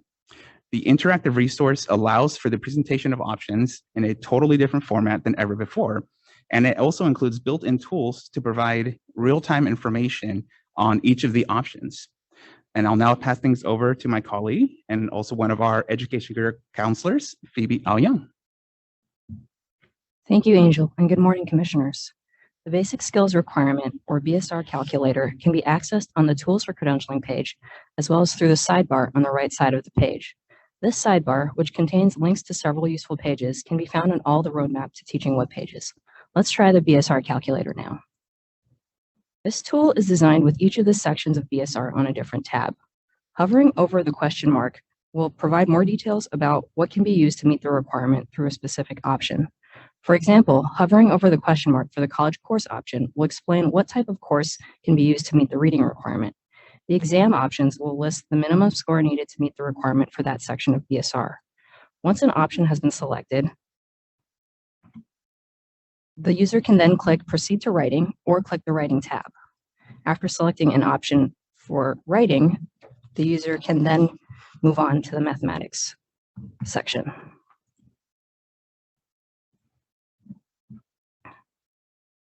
On the result page, it lets the educator know that the next step is for their documentation to be reviewed. If all the options that were clicked and the scores that were entered meet the minimum requirements, the 3 sections are all going to show with a yellow check mark to indicate that based on what was reported, BSR has been met. But until certification receives that documentation, it will only appear as yellow check marks because it is pending commission review. The educator can then have the results emailed or start over if they got a result that said BSR had not been met. Further enhancements to the tool will allow for an individual to directly upload their materials to the Educator portal in our database and allow them to see if they've met basic skills right away. I'll now turn it back over to Angel to introduce another tool that has been developed. Thanks, Phoebe. So beyond the basic skills requirement, certification staff also identified that a barrier to both potential educators and to educators coming to California from outside the state or outside the country is rooted in our specific terminology. For example, a potential educator who knows they want to teach in the elementary school might reach our website and be looking for information on an elementary credential and not immediately understand that the document they actually need is called the multiple subject teaching credential. Our new Career Pathways wizard allows individuals to break down these barriers via guided questions, which are presented in easily understandable language. Using this tool, users will be guided to the document best suited to their goals and then led directly to a page with information on earning that document in California. This tool is live right now on our website, and I pass it back to Phoebe for a quick demonstration. The Career Pathways wizard can be found in several places on the site, including the Tools for Credentialing page, the Roadmap to Teaching homepage, and the Becoming a Teacher in California page. It can also be accessed via the sidebar on the right side of the page. Let's try the Career Pathways wizard now. The Career Pathways wizard guides aspiring educators depending on what role they're interested in, and based on that, focuses in on exactly what credential is needed. Similar to the BSR calculator, hovering over a question mark provides more information about each role. After clicking on Classroom Teacher, the educator can choose what kind of classroom teacher they want to be. Hovering over the question mark for Elementary School Teacher provides the information that elementary school teaching includes preschool, transitional, and full kindergarten, and grades 1 through 6, although grade 6 can sometimes be part of a middle school program. Clicking on Elementary School Teacher then prompts another choice between teaching PK through 3rd grades or 4th through 6th grades. After selecting this, the educator can then click on multiple subjects to go to another page about the multiple subject credential, which starts out with 4 quick facts about the credential, then explains what it authorizes, followed by a brief overview of the credentialing journey, complete with graphics to explain the levels of credentialing and how to arrive at a clear credential. From there, the educator can go on to other resources, such as the page on teacher preparation program pathways, or the leaflet for multiple subject credential requirements for teachers prepared in California. In addition to the portions of the website I just went over, this graphic is also part of the initiative to provide visually appealing and understandable resources, which Angel will describe in more detail. Further enhancements have been deployed throughout the Commission's website to update the visual appeal and delivery method of information. Special care has been taken to make complicated information less dense, as well as using design and visuals to convey information quickly. The language on these new pages was also crafted with an emphasis on a welcoming and familiar tone to further entice users to the site. Several of these elements are embedded on our new web pages, which advance the third goal of improving messaging and promoting the education profession. Phoebe will now share more of these pages and highlight some of these new visual elements. The Roadmap to Teaching web pages can be accessed from the home page by clicking on the Roadmap to Teaching button. This page serves as the landing page for all of the Roadmap web pages. At the top, there is a brief introduction, followed by the Career Pathways wizard. In the Ready to Teach section, aspiring educators are guided to the pages that are most helpful depending on their specific situation. Clicking on an option in the drop-down list will provide more information as well as a link to another page. All of the web pages in the Roadmap to Teaching series can be found here. Becoming a teacher in California, for those who have never completed any teacher credentialing program before, are currently in a California teaching credentialing program now, or have already completed one. Teaching in California prepared in another state, for those who have already earned a professional level teaching license from another state in the U.S. Teaching in California prepared outside the U.S. for educators who have taught in another country and are interested in teaching in California. The Educational Opportunities Board, where employing agencies, program sponsors, and other education partners can advertise hiring fairs, professional development events, program recruitment, and educator wellness opportunities. Substitute teaching certification options and substitute employment opportunities for those who want to learn about credential options for substitute teaching and find employment. And lastly, tools for credentialing, where the Career Pathways Wizard, BSR Calculator, and other shareable resources can be found in one place. Now let's see the Becoming a Teacher in California page. This page begins with a graphic showing the entire credentialing journey for a California prepared educator step by step. The first step is for the aspiring educator to decide what to teach using the Career Pathways Wizard. Then, after deciding what to teach and learning about the credential needed for the assignment, the second step is to identify which of the 4 program pathways best suits their needs. The third step is to research programs using the Program Pathways dashboard, find the one they want, and enroll. The fourth step is to complete program requirements to earn the preliminary credential. And the last step is to complete induction to earn the clear credential. Below the graphic, aspiring educators can find information on each step as well as additional resources. The section titled, "What do you want to teach?" corresponds with the first step depicted in the graphic. From here, the educator can visit the Career Pathways Wizard, then go on to the next section. Which program pathway will you choose? Which corresponds with the second step in the graphic. Then the educator can learn about preparation program pathways on the Pathways to Credentialing page.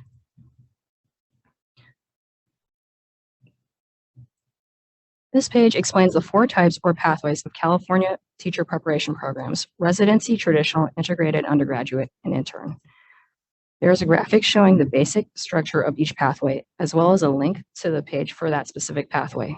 There is also a table under all the graphics that describes the financial support available for each of the pathways. Let's go back and take a look at the first pathway that appears on the page, the residency pathway. Each of the pathway pages starts out with some quick facts about the specific pathway, followed by a short description of the pathway. Next, there is a section about what makes the pathway unique, followed by a section of things to keep in mind, and then a section about what grants are available for this pathway.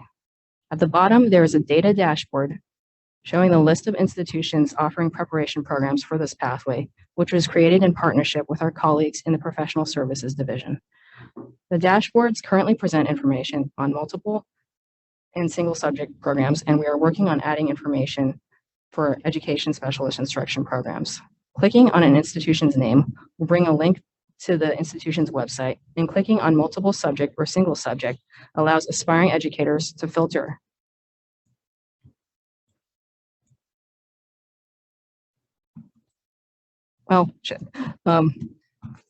And it's also possible to filter on the map to look for a particular type of institution, such as a California State University or University of California. Now let's go back to the Becoming a Teacher in California page and continue through the steps. The aspiring educator has completed the first step in the credentialing process by utilizing the Career Pathways Wizard tool to decide what to teach and knows what credential is needed for that assignment. They visited the Pathways to Credentialing page and read about each pathway. If the educator still can't decide which pathway or program to choose, they can visit the Program Pathways dashboard for a comprehensive look. This dashboard has tabs at the top of each pathway. There is information on which institutions and how many offer this pathway, what credential subject areas are offered, and where they're located. Now, returning to the Roadmap to Teaching page again, Angel will now provide information about the Educational Opportunities Board. Thank you, Phoebe. So as she just explained, one of the new web pages is our Educational Opportunities Board, and this board is used to promote efforts in the field for recruitment and support. Staff's goal is that by having such a centralized location for events from all over the state, that it will enhance the reach of these efforts and provide a new tool to address the teacher shortage. For any partners who wish to add opportunities to the board, Credential Information Alert 23-06 outlines the process to submit events for possible inclusion. Staff also see the Opportunity Board as a way to advance equity, inclusion, and diversity in the teaching profession. There are a number of opportunities which are targeted to specific potential educators, such as one currently listed on the board advertising a national board cohort for Black, Indigenous, and people of color. By using the reach of the Commission's website, staff's goal is to elevate the range of these efforts and use these opportunities to reach traditionally marginalized groups to enhance the profession. Now, I would like to share with you all one of the biggest key pieces of this complex initiative. While the previously mentioned enhanced chat system is efficient for certification analysts, we've long understood that there's been a great need for a more personalized and one-on-one sort of option to provide information on credentialing. To that end, the positions provided for the initiative have allowed us to hire education career counselors to provide direct help to individuals who require support to enter or navigate their teaching career. The career counselors are able to set aside dedicated time for a phone call, an email, or a video conference to address issues and provide guidance. The intake form found on one of our new web pages will allow our staff to learn specifics about the individual situation and match them with the education career counselor best suited to their needs. Our career counselors come from a variety of backgrounds, including internal analysts at the Commission, former teachers, and a former district employee, which allows us to cover a wide breadth of topics and do everything possible to anticipate a user's most pressing concerns. Career counselors will also be able to serve as in-person resources, such as they did on the 14th of this month when they joined the Department of Education's Teacher Recruitment Summit hosted by Superintendent Thurmond. Further updates to the Commission's web pages, new interactive tools, and new shareable PDF resources are all part of future work related to the initiative. While our new pages are already filled with valuable information, the Certification Division has established collaborative working relationships with partners at WestEd and the California Department of Education to further the goals of the initiative. WestEd's extensive professional knowledge on enhancing the form and format of information provided to potential educators will be incorporated into future new web pages and updates on existing pages. The Department of Education continues to be a partner to the Commission and will further our outreach goals by sharing information on current areas of difficulty for those entering the profession, as well as providing resources and collaboration around teacher recruitment efforts and hiring fairs. However, by far the biggest impact will come from our work on the Education Credentialing System, or ECS. This new system will be a comprehensive upgrade to the Commission's current website, the CTC Online Recommendation System, and the internal database used by analysts to process applications. ECS will allow for enhanced data gathering to track an individual's progress from their first step into the profession through being hired as a teacher, and even future developments in their career, such as potentially becoming a principal. This data will allow for invaluable insights into education careers in California and help identify stress points where individuals leave the profession. ECS will also greatly enhance the work of certification analysts. With the launch of the updated system, the application form for credentials will move entirely online, and this will be a great help to staff to maintain the mandated 50 business day processing time. As Phoebe mentioned during the basic skills tool demonstration, ECS will be the upgrade that allows direct interaction between that tool and future tools to provide specific information to users based on already verified information in our database. In some cases, this will allow the tool to confirm for users definitively that they have met the basic skills requirement when they go through the process. I thank you, commissioners, for the opportunity to share some of this exciting work with you today, and I welcome any questions you may have.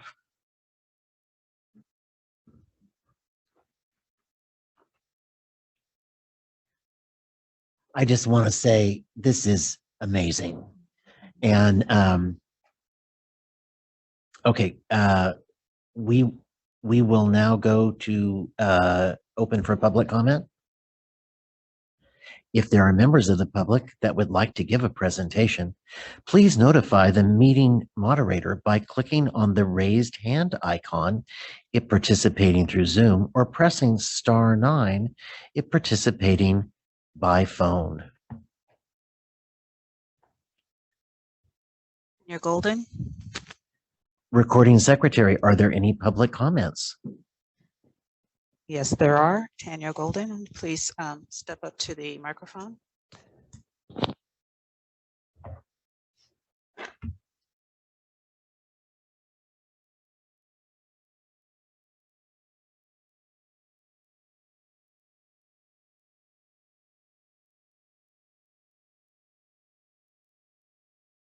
Trying to get my notes to cooperate. Tanya Golden with CFT. Although my comments don't directly relate to what they're talking about, I think this is awesome, the changes and make it user friendly. This is really talking about the actual processing of credentials that takes months to complete once somebody submits the request. In fact, my daughter, who applied to be a substitute permit mid-July, coincidentally received her email this morning confirming her application was received, but the agency is working on applications from June 14th. Over 2 months behind during an era of staff shortages, this is unacceptable. We have examples of customer service response times and follow-throughs that are disappointing. Your vendor Pearson has had customer service issues, technical glitches, and complete disregard for the applicant's realities. You as commissioners own the behaviors and productivity shortcomings of both staff and vendors. It is aforementioned issues due to the funding that we recognize your restricted revenue sources. And again, very excited about this new application and the abilities there, but looking at the other processes that need to be updated and fixed. We are willing for CFT to have this conversation with you about closing that gap. We have ideas, we want to talk. If this is management oversight issue, however, it is on you, the commissioners. We have been in contact with members, of the legislators, and we are looking to try to help and fix this issue so we can get the teachers that want to work in the classroom, because as we know, they're sorely needed. Thank you. Jessica Sacco.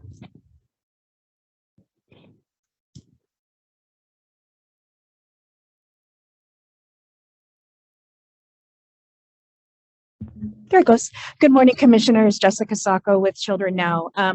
I would like to start by also expressing my support for Director Sandy's family and take a moment to remind folks who care and want to be able to show their support that they have recommended donations to the Yolo Basin Foundation and the Cache Creek Conservancy in Gary Sandy's honor, if you so wish to contribute.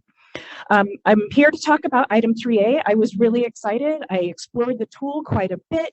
I poked around. I tried to see what it would take for me to become a teacher. It was very exciting. Tools such as the basic skills calculator, the live chat, the resources and the infographic to show the various ways, the career counselors and the transition of information to more plain language are incredibly useful and help to improve access to this critical information. As the Commission continues to develop the roadmap tools and resources, I urge the addition of tools and resources in multiple languages in order to improve equitable access to the information and tools. Additionally, I recommend the inclusion of a bilingual educator and a bilingual authorization to the list of career options.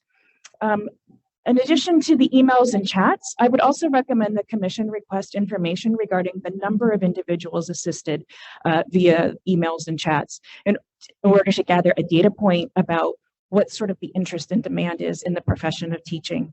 And I'd also like to share an idea from my elbow partner in the audience that we were whispering as we looked at the basic skills calculator about the potential use of teachers as ambassadors in informing their students who are taking the SAT or taking AP exams or taking the other assessments that they take in K-12 that could eventually lead to a career in teaching. So just an idea that we had that we're like, oh, that's a good one. Anyway, so that's it. Those are my comments. Kudos to the Commission. Thank you.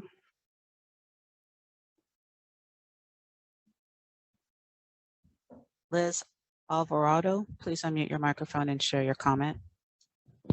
Hi, good morning. My name is Liz Alvarado. I'm a senior policy analyst with Californians Together. I just, first, I want to also thank you for your work on this tool. As a visual learner, I find it very helpful. I wanted to echo Jessica Sacco's comments to emphasize and urge the inclusion of the bilingual education pathway and the inclusion of bilingual authorization. As a certified bilingual EC through 4 teacher from Texas, I would not have known how to click on my pathway and find relevant information related to this authorization. And I also wanted to echo the comment about the addition of perhaps chat resources or tools in multiple languages. So thank you very much.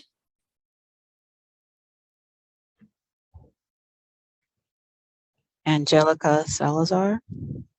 So please unmute your microphone and share your comment. Good morning. I'm Angelica Salazar, a senior policy advocate at Public Advocates. I also want to thank you all so much for this important work on the roadmap. The career counseling and support services and the basic skills requirement calculator are particularly encouraging. We've been concerned with the CTC's capacity to do more transcript review for teacher candidates who've met the basic skills requirement through one of the options other than the CBEST or the CFET. At the last CTC meeting, we learned that over 9,000 teaching credential earners in the 2021-22 year demonstrated basic skills by taking the CBEST or CSET, and only about 1,934 individuals used one of the other options. We recommend the CTC consider what resources may be needed to build on this roadmap to offer all teacher candidates in-house transcript review services by CTC staff so that candidates can fulfill their requirements based on their coursework and other examinations. Again, the BSR calculator appears to play that role. But for example, will a student quickly understand if their particular course and what it is called at their college fulfills the writing requirement?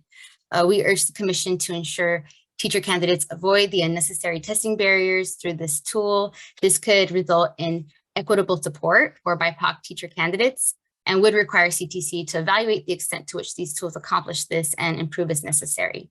Lastly, we just want to echo support for what others have said already about making the bilingual authorization information appear earlier on so that we can enlist the future cadre of bilingual teachers that we know we have a shortage in at this time. Thank you so much for your consideration.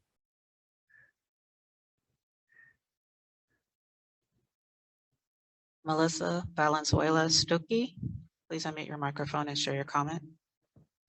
Good morning, Commissioners. I'm Melissa Valenzuela-Stuckey, Director of Research at the Education Trust West. I'm also going to be speaking to item 3A. On behalf of the Education Trust West, I'd like to thank the Commission for its tremendous work to develop the Roadmap to Education Careers Initiative. We'd like to express our deep appreciation as well as share some feedback for consideration as CTC engages in continuous improvement and implementation of the project. As my colleagues have shared, we appreciate the plethora of resources, focus on accessibility of information, and varied modalities included on the website and tools. We strongly encourage that in keeping with goals for the project around equity and accessibility, these tools and valuable information be made available in multiple languages. For the Program Pathways dashboard, we appreciate the provision of a direct link to institutions' websites and would suggest the future inclusion of filters for each program type, which we believe would improve accessibility for aspiring teachers. The CTC approved institutions and programs dashboard is an excellent model for executing this. We would also echo Children Now's recommendation urging the inclusion of a bilingual educator and the bilingual authorization to the career pathway tool, which I believe Public Advocates also spoke to. As the report states, many potential teachers and especially candidates of color face financial barriers to entering the profession.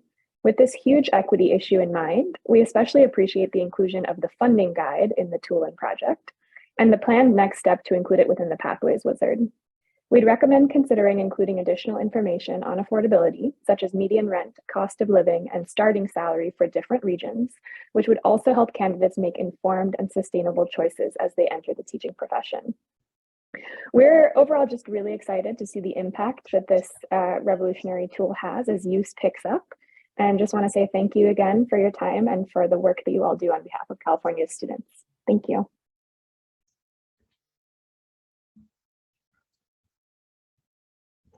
We have no additional requests for public comment. The public comment period for this item is now closed. Do the commissioners have any questions or comments on this item? Commissioner De La Torre. Thank you, Commissioner Simmons. I'd like to start off by saying that this is fantastic. I love it. I love the ease of access for potential teachers to come here and be able to plot their path. I think it's great. I also played around with the site a little bit, and I got stuck on the part where it says complete your requirements. And then I'm not sure what that means. And there was no link. So I don't know if that's something that's missing, or is it just specific? How would a potential teacher know what they would need to do to complete the requirements?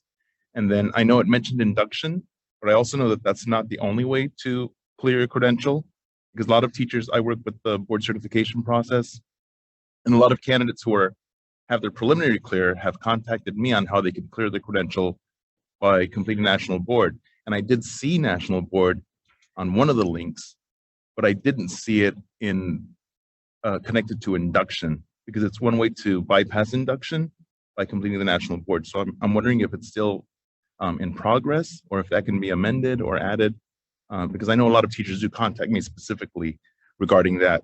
The other thing is, I know everyone's brought up a lot of issues about bilingual education, but I think another concern would be English learner authorization. And I didn't see that. I know California credentials have to have English learner authorization, but is there something that needs to be identified in the website for that specifically, or is it just already embedded? Thank you. Thank you. Happy to answer those questions. So, in regards to how does someone complete their requirements, right now that section links only to our credential information leaflets. So, that's our old way of providing information. These pages were built as the first step to kind of help folks understand just generally how to become a teacher. And so one of our next phases is to update and improve those detailed bits that kind of describe, okay, what does completing your requirements mean? The challenge is that it really means going to your preparation program and working with them. And so we can only provide information to a point, but that's definitely a phase 2 goal, is to give folks as much information as they can on what to expect in that prep program, what type of exams and assessments they should expect as they're going through the process. And it varies depending on which credential you're going to get, which program you go to. But thank you for that. That is definitely on our mind for phase 2. And I very much appreciate the comment about clearing the credential and, not a sole focus on induction. That is definitely something that we want to add. And so we'll definitely make a note of that. And that's a quick fix. We can add that very quickly. So we will get right on that. In regards to the English learner authorizations, so we didn't highlight those specifically as a separate requirement for someone to complete because they are embedded in the California preparation programs. We don't want to overwhelm folks, to feel like, oh, you have to do this and this and this and this. And so we're kind of helping them to view this as it's a packaged process that they complete when they do their teacher preparation. And so we haven't highlighted that. We'll keep an eye on the feedback we get from educators and credential candidates to see, is that something that they have a lot of questions about because maybe they've talked to, teachers who have completed their preparation years ago. And that's something that they say, well, you got to get your English learner authorization. And if that's a pressure point that we're seeing from folks, that we need to expand on the information, then we'll definitely add that in the future. Yeah. Thank you. Commissioner Brown. Without an E. Yep, no E. Thank you so much for bringing this to us. I know in the past I asked a question about what are we doing about the verb, and I love this. Like, I love everything about it. I put little hearts by love the graphics, love the flow chart, love the chat. So first and foremost, thank you, thank you, thank you. This is definitely a movement in the right direction. So having said that, I am the proud mother of 2 young 20-somethings, one who just started her first year as a first grade teacher last week. So I have been privy to a pool of potential teacher candidates that eat food at my house regularly. So I am an unofficial career counselor for many young people. And I have learned that how I get information and how I process information is very different from how they process information or get their information. So I was wondering, as this site is further developed and refined, are there opportunities to get feedback from the people eating food at my house? You know, like someone who isn't as steeped in the education world as myself going, oh yeah, this makes sense. I know everything this says. Someone who's fresh and new, does it make sense to them? And how might we refine it to be more in line with the ways that potential candidates get their information? And I just want to highlight one example because this is a true story. So my daughter's friend wanted to be a sub. So she went online, she saw all the requirements, she got her stuff together, and on the website it says individuals may submit their application packet through their employer, which didn't make sense to her because she doesn't have an employer and she doesn't know who a potential employer might be. She's like, anything in this county.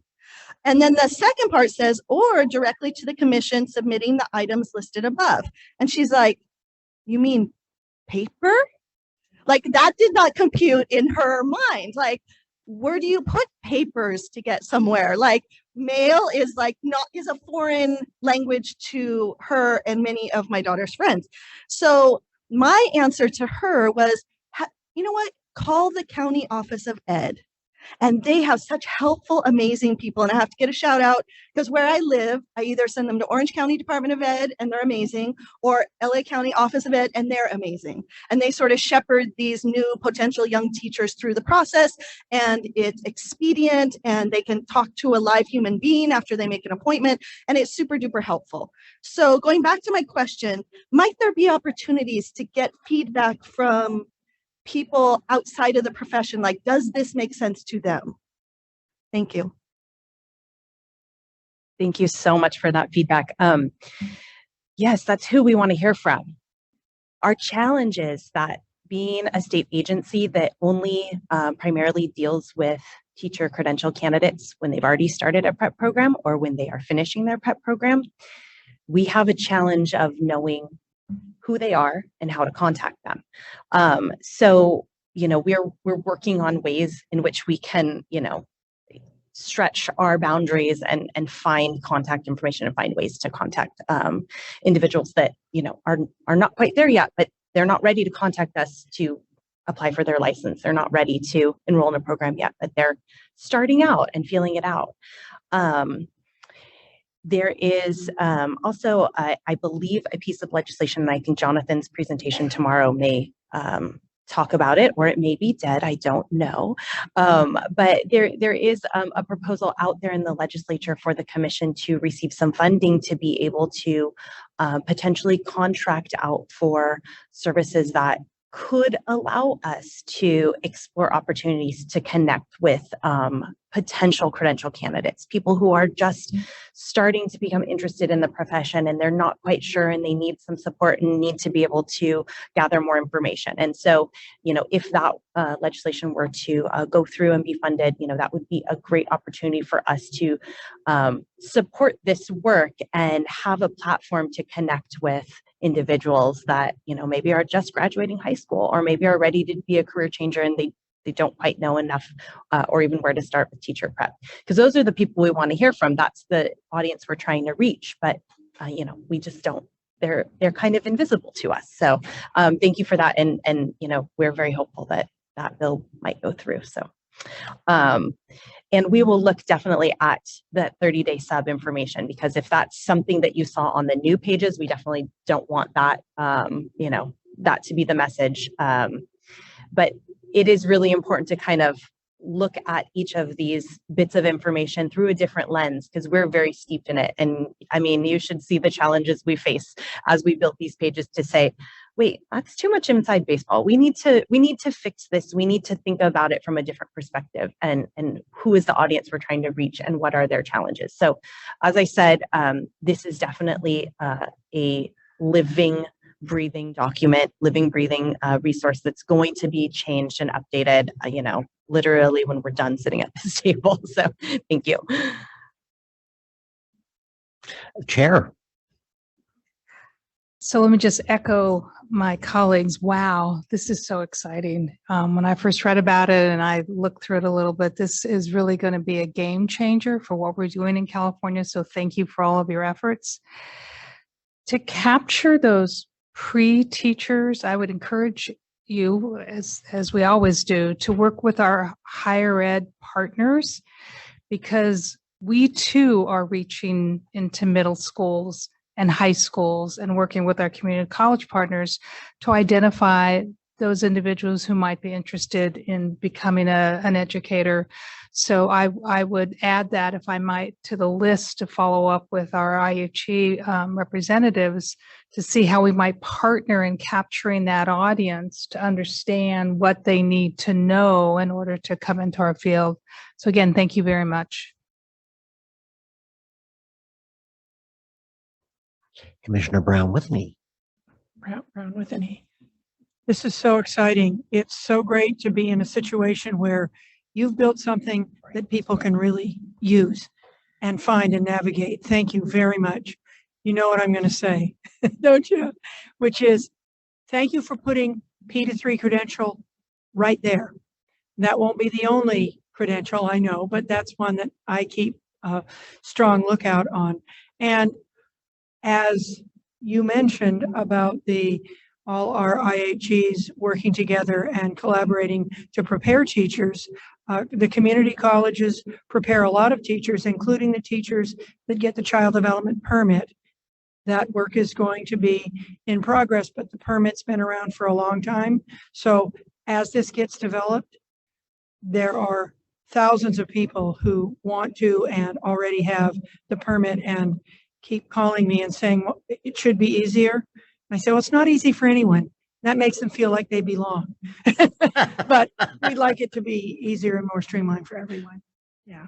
So down the road a piece. Thank you for that. I do want to share when we just launched our intake form for the education career counselors and for folks to be able to request, direct one-on-one career counseling services from them. One of the first kind of forms that we received, first inquiries we received was related to somebody who is a child development permit holder and who is, seeking the PK-3 credential. So, we were like, oh, there we go. It's out there and it's working, and, we can be able to help them understand the process, and that it's not, the programs aren't quite there yet, but we can help them, to know where to look and how to, kind of navigate that, because it is very challenging, especially when it's a brand new credential. So it's really exciting.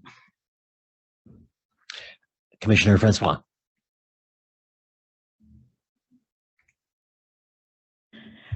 Yeah, this is making my heart sing. I am blown away by this, and I kind of want to go back 35 years so I can actually use this tool for real. I echo the IHEs stand ready to get you tapped in with these aspiring candidates that don't know anything about the educator ease. I also really appreciated the fact that there are many users. I think we recognize there are many users for this website.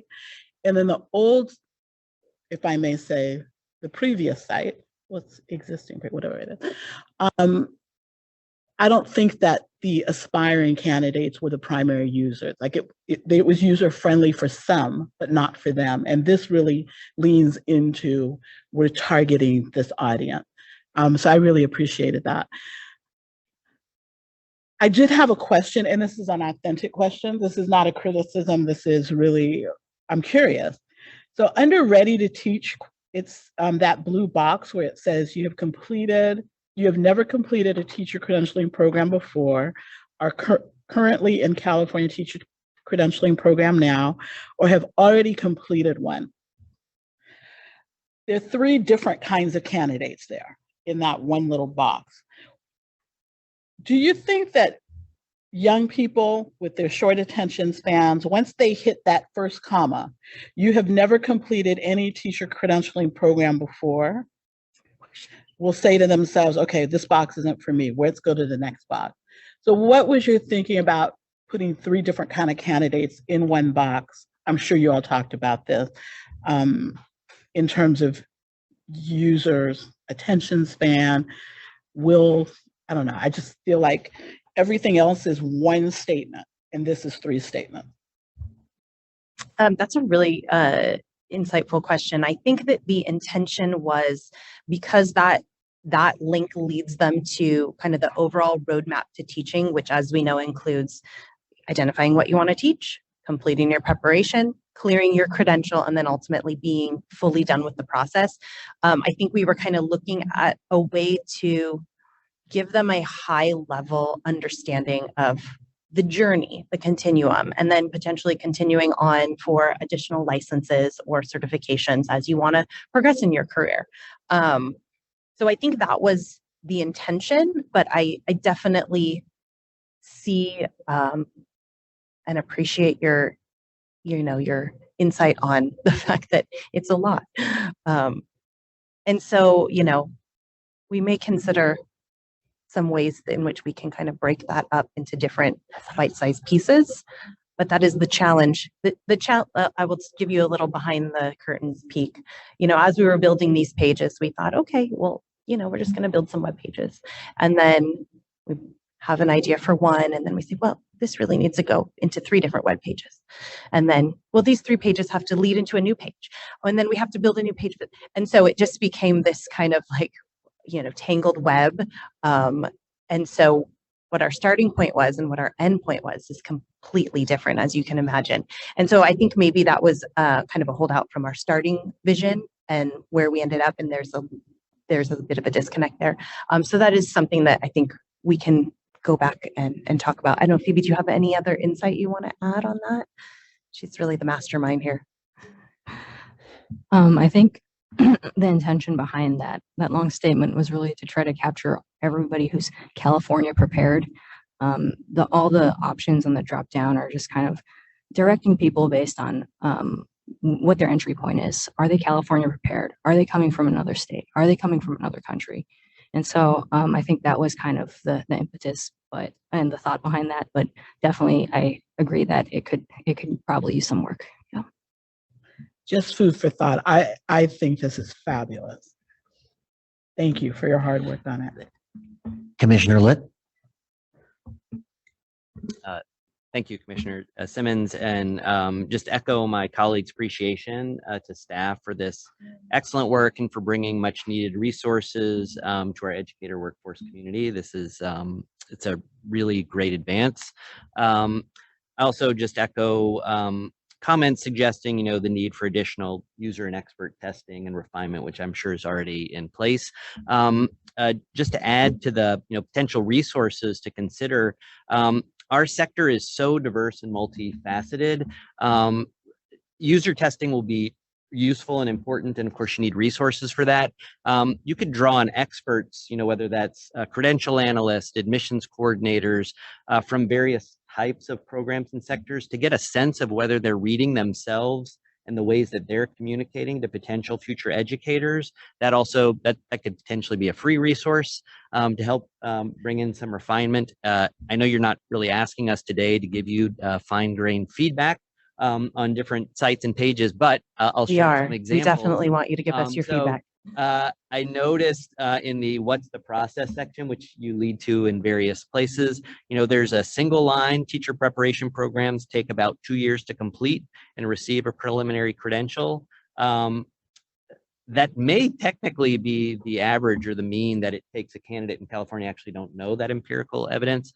I think it's problematic for a number of reasons, in part because many of our programs don't take that long. I also worry about, this should be a recruitment tool. It's a wonderful resource, but we want to make it seem as accessible and feasible for anybody who wants to join the profession. If we have a line that says it's going to take you 2 years, that would turn a lot of folks off. So those are the kinds of things that I think if you tapped experts and across sectors, they'll find things like that would just help to refine the tool in really helpful ways.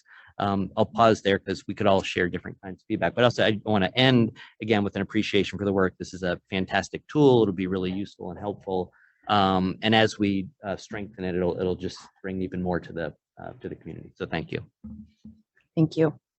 Commissioner Delatorre. Thank you. So I wanted to piggyback on what Commissioner Francois had mentioned, and you mentioned it. Well, there's two things. One, if the purpose of this was to figure out if it's a California one, outside of California, but in the US, or outside of the US, then why not just have those be the questions? Because that's a lot easier than figuring, well, have I completed it, or I'm not yet completing it, but I'm in progress. That makes more sense. But my original idea was, because this is like a continuum, if you had a picture of the continuum along the top, so teachers could see, well, where am I along this continuum? And at the end would be, you're fully credentialed, ready to go, right? And then if they could find where that fits within, and there might be 3 different dial buttons, but if they click one, it still takes them to that same page. So the first 3 dial buttons along the continuum might be, well, I've never started, I'm in California, and I'm still in high school, let me click that button. But if they see the educator continuum that goes all the way across, I think that visually makes more sense, and they can find where they are on their journey to becoming a teacher. It might be a little bit more easier. This is great for me when I advise educators. But if we want it to be easier to use for potential educators, it's different. It's a different audience. So I appreciate this a lot personally, because then I can guide somebody through it. And that's my position, to help teachers go through. But for somebody who's considering becoming a teacher, to make it easier, maybe more visuals. I know younger teachers like more visuals. They don't like to read. So, it's got to be quick. Thank you. Okay, I'm going to take 3 more, and because we need to move it on. But my next on my list is Commissioner Davis. Thank you. Again, echoing the appreciation for the vast work done here. I think this is great. As someone who was credentialed in the 90s, and visiting the commission website, it was very scant back then because it was the early days of the internet. But then going through the process over the years as bargaining unit president of a CFT local, bargaining unit president of a CTA local, and helping shepherd teachers through the process, this is very, very encouraging. And I want to start with that. And I want to piggyback off of a comment Commissioner Delatorre said about the EL authorizations on credentials. And I'm going to tell you that I know for a fact in 38 different LEAs in the Bay Area that is listed on job descriptions as a requirement for the position, and or a requirement to get 100% pay on the pay scale. And it's listed in their CBAs. And I read all of these as I was searching for a job recently, and have started a new position as an instructional coach. So in the district where I am, or in the charter school program rather, where I am, in this public charter, they have that as a requirement as well. So it is something that people will be asking about if they're trying to be employed in the Bay Area at the very least. And SB 1969, even to some HR folks, is still kind of like a mystery. So, spelling out that as an option too. I mean, I know that it sounds like it's something that speaks to only those of us who are a little older, maybe, or been in the profession a little longer. But those are important details. The other thing that I've noticed that is also an important detail is, again, piggybacking off of what Dr. Litt, Commissioner Litt said about the time frame. I'm an induction coach also, and mentor, and also I mentor student teachers through San Jose State. And the timelines for completing the credential for my candidates has been vastly different, for all of the different candidates. And some people it's done in a year, some people it's done a year and a half, some people 2 years. And I'm working with a colleague that this is his 5th year because he hasn't consistently done induction for the whole span of the time. And so just linking people to information, helpful information at, like, say, San Jose State or LA State might get someone to understanding, just how long that particular program or that pathway might take. And I think that would lead people into a little better direction as far as like them planning out their future and planning out how many years am I going to be spending in college, But again, this tool is very exciting, and I do appreciate the work. And one last comment, because I have to stroke my own ego, and I'm looking at page 13, the Navigating National Board BIPOC Cohorts is a program I created, along with Silver White and along with Agnes Zapata, and then we got funding from CTA. It's one of the most important programs we have in California because it brings teachers of color into the realm of being the most highly qualified folks here in the United States. And I can't emphasize this enough, that we are the standard and model to follow, not just, some ancillary program that actually helps a few teachers here and there. We just did a webinar on the 16th, and we had over 500 candidates of color in California who were interested in this program. And some of them were in our ECE field, were interested in a P to 3 clearing that credential whenever it comes online fully. And so it was exciting to have that there. I also want to thank you all for putting this in the agenda, and my partners from the Stanford MBRC, as well as the folks at the UCLA Center X, also send their humble thanks for that. And just a shameless plug for the program. Application deadline is tomorrow. Thank you. Okay, we have 2 commissioners left, and I'm going to thank you in advance for your brevity. So Commissioner Klatt and then Hartwig. Okay, I'll try to make this really short.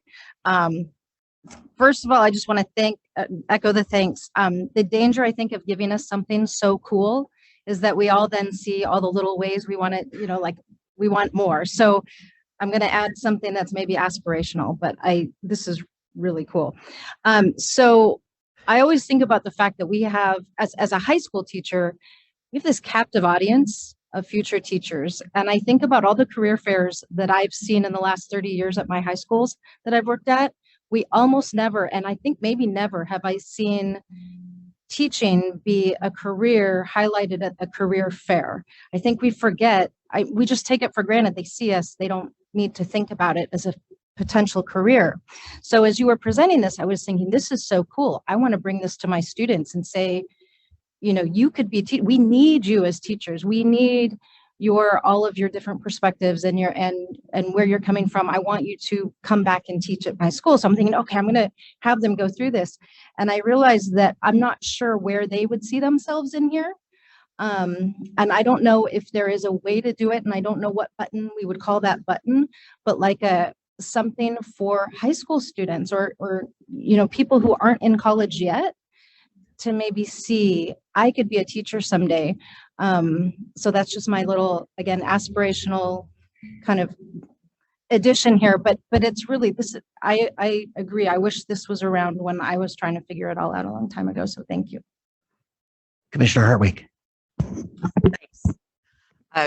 I also want to just offer my my appreciation for the extraordinary effort that's gone into this, and to see something that moves the needle in so many different ways, all as part of one big project, is amazing. To have improvements and augmentations on so many different trajectories that will help not just with outreach and accessibility, but with actual processing of the credentials, etc.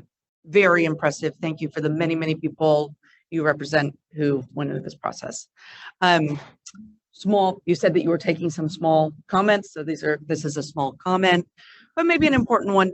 I think it would be great to take a fresh look at some of the graphics, to think about how someone who's looking at the graphics without necessarily carefully reading the surrounding text might interpret them, just for some small shifts that you might want to make. So for instance, when you click through the wizard and get to the so what's the process, and you've got those 4 boxes that flow into each other, if I were reading this quickly and not reading the part that says above, that says the arrow diagram below shows one form that the credentialing journey can take, I think I would read that and somehow think that getting an emergency permit is part of the process that you're supposed to do, which is obviously something that we want to de-emphasize.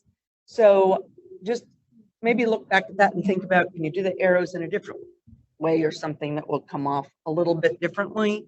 Similarly, on the graphic, if I get to the right spot, the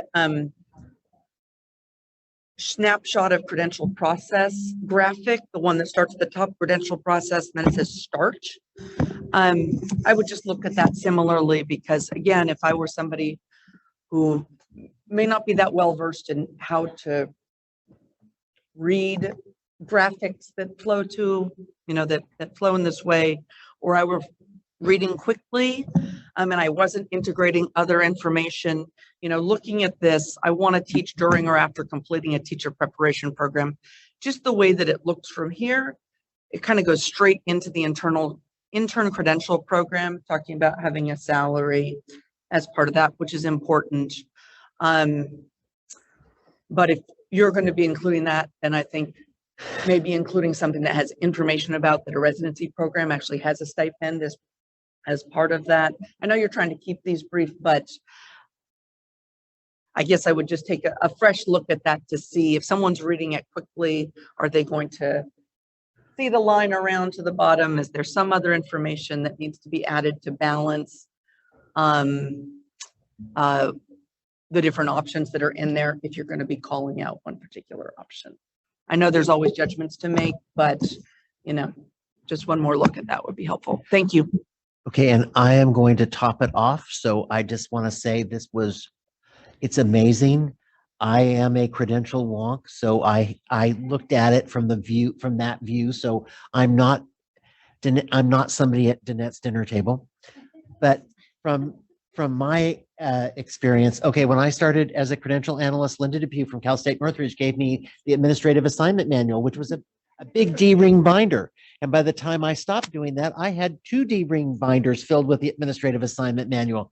So when I went through this and tried to trick the system, where I found it was, I was a paraeducator that wanted to be a teacher. I was somebody who got a credential from GCU and wanted to come to California. I did it all those different ways. And for entry-level positions, I gotta say, it's really good. Where I kind of found some tricks were let's say I want to be a special ed teacher and I already have a multiple subject credential, stuff like that. But I think the point is that we want to get people in those entry-level positions. So I just think, I think that this is wonderful. And of course, as it extends and it is the equivalent of those 2 binders, I think that will be, that's my aspiration. So I can dump some of those binders. Because it's me. Okay, this is an information item, so no action is required at this time. Thank you all. Having no additional items today, I adjourn the certification committee.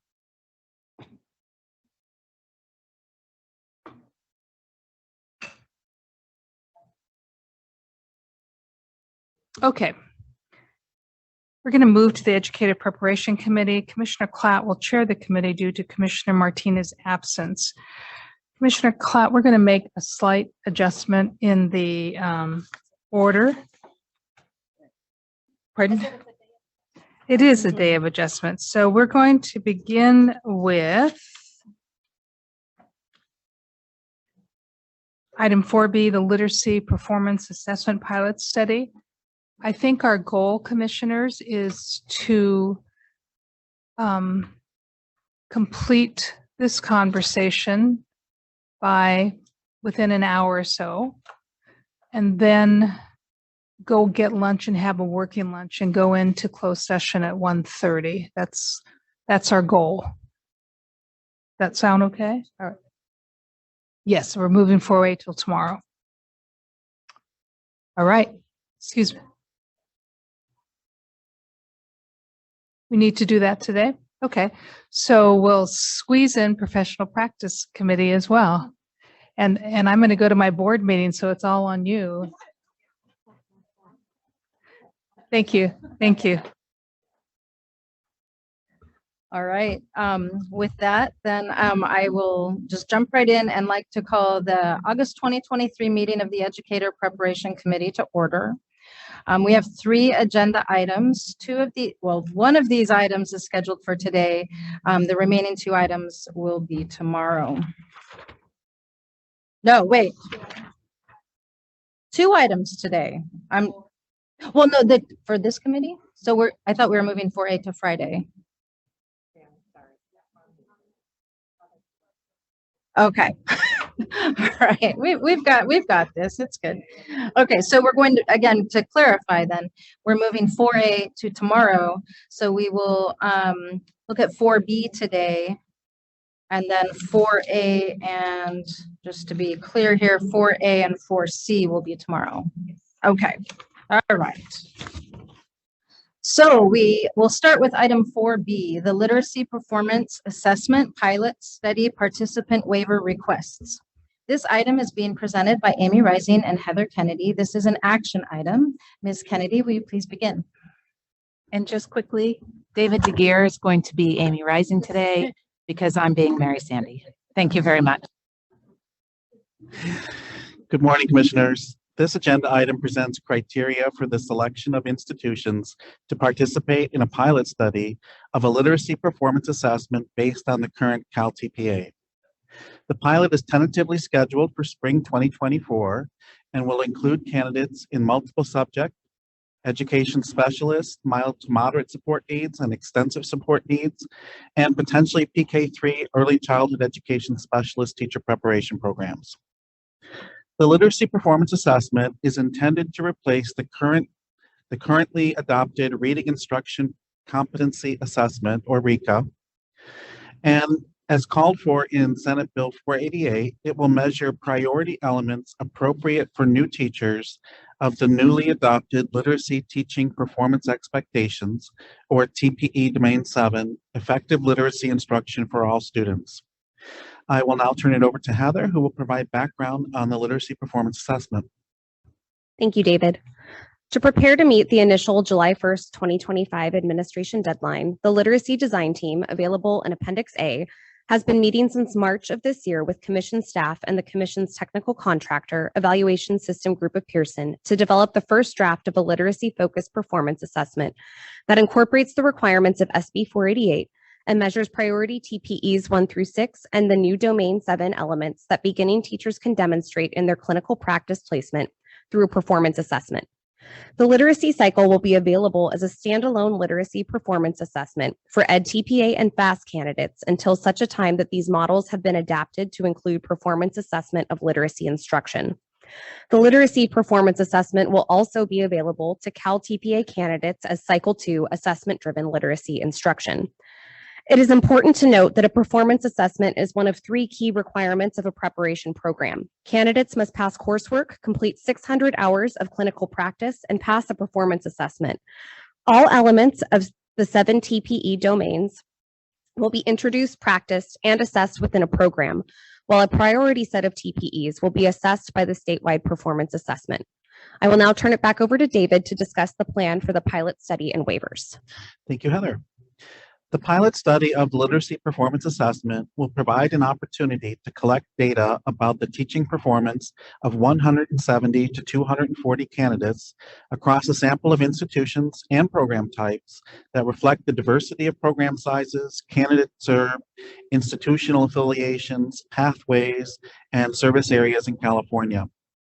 Candidates will be recruited from multiple subject and education specialists, including low incidence areas, preparation programs, as well as PK3 candidates if possible.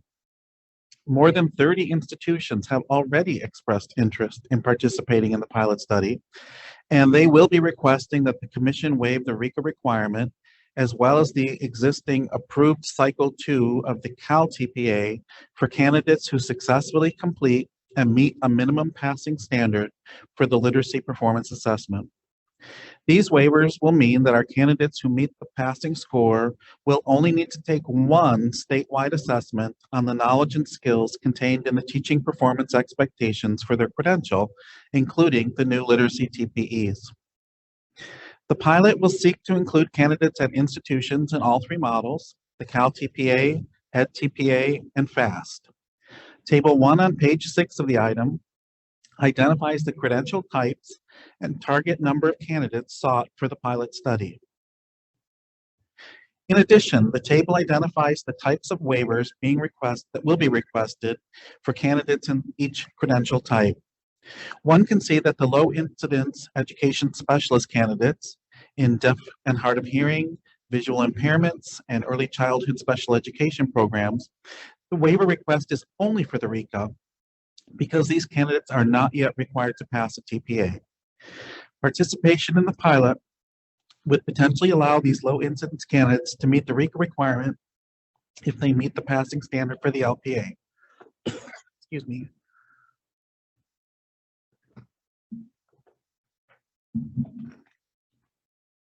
To ensure a diverse sample, staff recommend that the commission adopt the criteria for selection of institutions to participate in the pilot study listed on pages 6 and 7. These criteria are: 1, the institution is in good standing with the commission and its preliminary multiple subject education specialist and PK3 teacher preparation programs meet all standards. 2, the multiple subject education specialist and PK3 teacher preparation program is reviewed by literacy experts and determined to be teaching the TPE Domain 7 content. Please see Appendix C for the LPA and TPEs. 3, the preliminary education specialist low incidence teacher preparation programs are reviewed by literacy experts and determined to be teaching the TPA Domain 7 content. 4, the institution agrees to fully participate in the pilot study, which requires A, working with evaluation systems and commission staff to select a diverse group of candidates by December 2023 to pilot the LPA.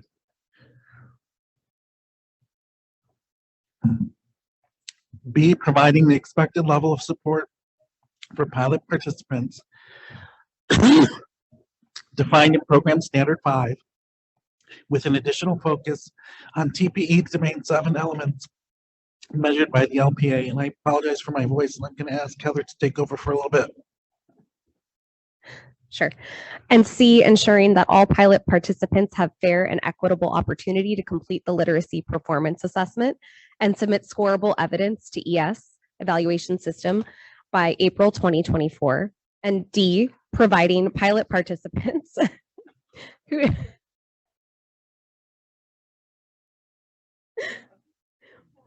who do not meet the expected performance level on the LPA with remedial support and the opportunity to take and pass the RECA. Additionally, these candidates would be required to take and pass the institution's currently adopted TPA, either Cal TPA, Ed TPA, or FAST. The institution also contributes to an appropriately diverse pool of pilot participants that includes different types of programs, multiple subject, mild, moderate support needs, extensive support needs, deaf and hard of hearing, visual impairments, early childhood special education, and PK to 3, and program pathways, intern, residency, 5th year, 4-year integrated undergraduate programs, candidates, geographic regions, and demographics. Evaluation systems and commission staff will recruit programs to participate in the literacy performance assessment pilot.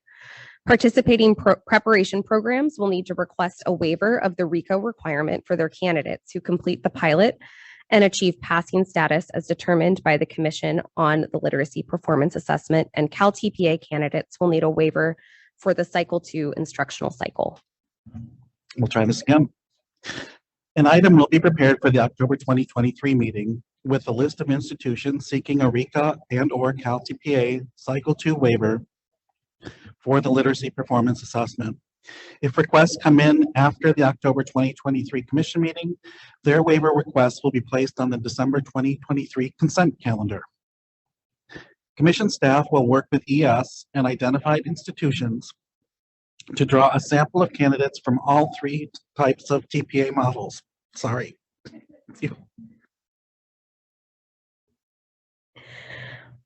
That is diverse and broadly representative of the larger population of teacher candidates.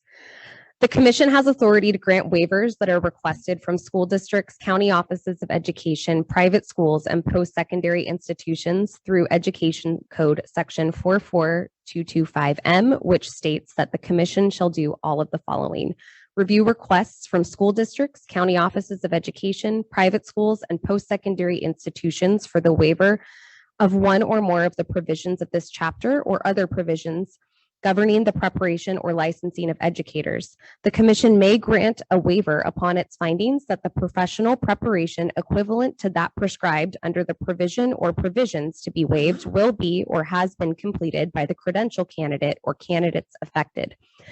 The statute sets criteria for the issuance of a waiver that requires equivalence or comparability of requirements to be established. The process of the development of the literacy performance assessment involves multiple steps, including design of tasks and rubrics to measure the priority elements of TPE Domain 7, a pilot study where the proposed tasks and rubrics are completed, revision of tasks and rubrics based on the pilot findings, a field test of the revised cycle, a standard setting study, and finally, review and approval by the Commission for use in California. The proposed literacy performance assessment has not completed the Commission's review process yet, as it is still under development. The literacy performance assessment is expected to be presented to the Commission for full review and final approval at its June 2025 Commission meeting and be fully implemented starting July 1st, 2025. I'll now review some information about the structure of the literacy performance assessment and how it fits into the Commission's assessment system. As previously stated, the literacy design team has been meeting since March of this year to develop the first draft of the literacy performance assessment and address the performance assessment design standards. The performance assessment design standards, which address validity and fairness, reliability and fairness, and model sponsor support responsibilities, are available in Appendix B. The draft literacy performance assessment reflects a task-based structure similar to the structure used for the past 8 years for CalTPA that requires candidates to plan a segment of instruction as well as assessment, teach and video record their lessons, reflect on the effectiveness of the planning, instruction, and assessment data, and apply what they have learned to determine what literacy content to reteach or extend learning toward meeting the ELA and ELD learning goals. If candidates do not pass the pilot version of the literacy performance assessment, they will need to take the RECA and, if using CalTPA, the current Cycle 2. Candidates in programs using EdTPA or FAST who do not meet the passing requirement will need to take and pass their TPA model.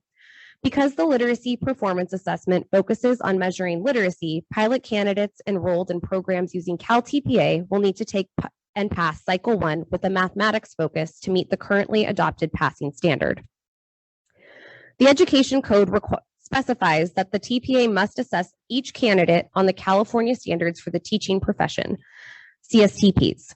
The Commission has developed more specific indicators of the level of teaching that needs to be demonstrated through the Teaching Performance Expectations, TPEs, and the newly revised and adopted TPE Domain 7, Effective Literacy Instruction for All Students, which reflect the CSTPs as exemplified at the level of a beginning teacher. Appendix C provides information indicating which TPEs are being assessed in the Literacy Performance Assessment, and this mapping will be updated after the pilot and used to guide further development. A yes in the chart indicates that the TPE element is measured in the literacy performance assessment. Partial and based on candidate choice indicates that the candidate can select which portion of the TPE element to demonstrate in the literacy performance assessment. For example, in foundational reading skills, candidates must demonstrate a portion of the element within the literacy performance assessment, but may select which foundational reading skills to plan and teach based on their clinical practice placement and the age, grade, and development of their students. Partial and based on classroom context indicates that the candidate may demonstrate portions of the TPE element based on whether their clinical practice placement allows for access to the student population required to demonstrate that set of skills. The TPA must assess each candidate's ability to teach the state adopted content standards. The literacy performance assessment requires candidates to plan their instruction and assessment based on the ELA and ELD state adopted student academic content standards and frameworks, including using the California Dyslexia Guidelines as a foundational document. The state adopted standards for ELA and literacy include 4 strands: reading, writing, speaking and listening, and language. TPE 7 requires candidates to demonstrate ELA and ELD specific pedagogy, including foundational reading skills and the 4 additional cross-cutting themes, meaning making, language development, effective expression, and content knowledge. And the scoring rubrics require a focus on these key sets of knowledge and skills. Assessors of the Literacy Performance Assessment Pilot must meet the educator and literacy experience and expertise criteria outlined in the analysis of the Performance Assessment Design Standards in Appendix B on pages 19 and 20. In addition, once selected, pilot literacy performance assessment assessors will receive specific literacy training prior to scoring literacy performance assessment pilot submissions focused on ELA, ELD standards, frameworks, dyslexia guidelines, program standards, SB 488, and the Literacy Resource Guide. They will also complete an implicit bias training. As candidate materials are submitted for scoring, selected assessors will participate in the training, which also includes calibration exercises to support reliability in scoring. Evaluation systems and commission staff plan to closely monitor the pilot literacy performance assessment implementation, provide program supports, and facilitate scoring activities to build the validity and reliability of scoring of the draft literacy performance assessment. Feedback from the pilot will be reviewed and used to revise the draft assessment tasks and rubrics, improve training and procedures for scoring as needed in preparation for use for the 2025 field test. Members of the literacy design team, evaluation systems, and commission staff have significant experience with performance assessment and scoring performance assessments, including experience with the National Board for Professional Teaching Standards, EdTPA, PACT, CalTPA, CalAPA, and RICA. Consistent with the Commission's performance assessment design standards, formative aggregate pilot data will be provided to participating programs. I will now review how the draft literacy performance assessment and RICA align with one another. Candidates currently have the option to take either a written or video performance assessment to fulfill the current RICA requirement. The table on page 10 provides an overview of the current RICA video performance assessment requirements. A comparison of the current RICA video performance assessment and the literacy performance assessment is available on page 13 in table 2. The draft literacy performance assessment contains comparable features to the RICA performance assessment. However, the draft literacy performance assessment has several additional requirements: assessment descriptions, analysis of assessments, specific video annotations of literacy instruction and rationale, and next steps for learning and reteaching or extension activities and video clip. Candidates will demonstrate an equivalent and therefore comparable, if not more comprehensive body of evidence than what is asked for in the current video RICA performance assessment. The draft literacy performance assessment is at least equivalent to the current RICA video performance assessment and therefore meets the statutory provision for the Commission to waive the current requirement for candidates who take and pass the pilot version of the literacy performance assessment. I will now turn it back over to David to discuss the proposed performance level for candidates. Developers of performance assessment models typically conduct a standard setting study in order to establish the requirements for successful completion of the assessment. Evaluation systems will conduct a standard setting study following the field test period, which will conclude in April 2025. The purpose of the pilot study is to engage participants to collect additional validity evidence about the design of the literacy performance assessment, specifically the tasks and rubrics, and use these data to refine the literacy performance assessment for use in a full-scale field test. As the Commission establishes an initial performance level for use in scoring of candidates who complete the LPA during the pilot, the expected performance level should take into account that participating preparation programs have been reviewed by literacy experts and have met expectations of TPE Domain 7. Commission staff recommend a minimum performance of 14 points for the proposed draft rubrics, of which there are 8. This recommended score represents a passing score of 2 points per rubric, with the rough equivalent of a standard error of measurement of -2.0 applied. The application of a -2.0 standard error of measurement is consistent with the Commission practice for new and revised assessments. Candidates who do not meet the commission's expected minimum performance level will be supported in taking the RECA and/or the institution's existing approved TPA as appropriate. So staff recommends that the commission do the following.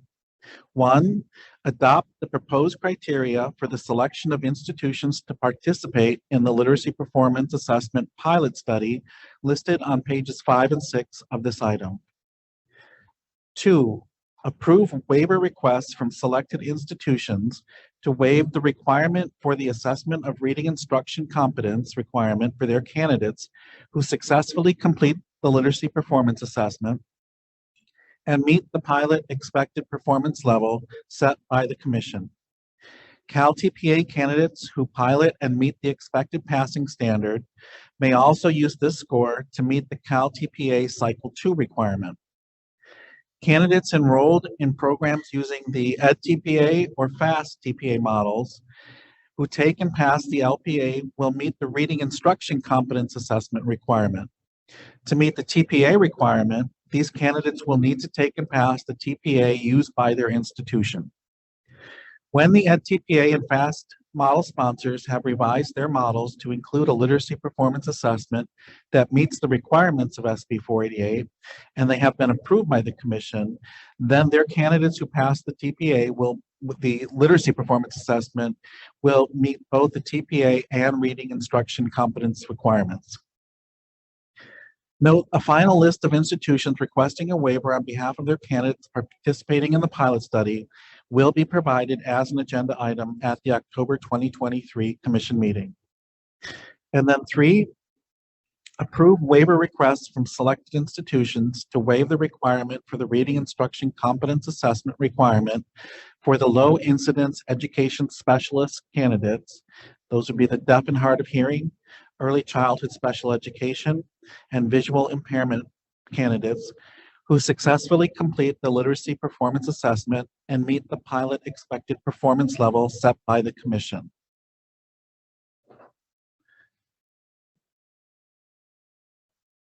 If the commission adopts the proposed criteria, approves the waiver, I also missed that we request that the commission require candidates to pass the LPA with a minimum score of 14 across the 8 proposed rubrics.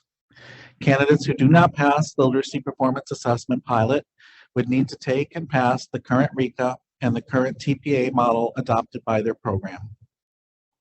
If the commission adopts the proposed criteria, approves the waiver request from institutions participating in the pilot study, and approves that candidates participating can seek a waiver for both the RECA and the Cal TPA Cycle 2 requirements as appropriate, approves that low incidence candidates participating can seek a waiver from the RECA requirement, and adopts the proposed performance level, then staff and evaluation systems will work with the institutions to select candidates for the pilot, conduct an orientation with participating programs and candidates in the fall of 2023, and initiate the pilot of the literacy performance in January through April of 2024. The final list of candidates participating in the pilot will be provided for the commission for approval at a future meeting. Thank you, and we are ready for your questions after public comment. Thank you. And I think everyone in the room illustrated what Commissioner Tran talked about earlier, is this being a team sport and that we support each other as educators. So thank you for powering through that item. Those Sacramento Valley allergies. Yes, but you saw how many other people have them and Yes, we're ready to yes. jump to your aid with cough drops. Appreciate it. So thank you. We will now open for public comment. If there are members of the public who would like to give a presentation, please notify the meeting moderator by submitting a request card or clicking on the raise hand icon if participating through Zoom, or pressing *9 if participating by phone.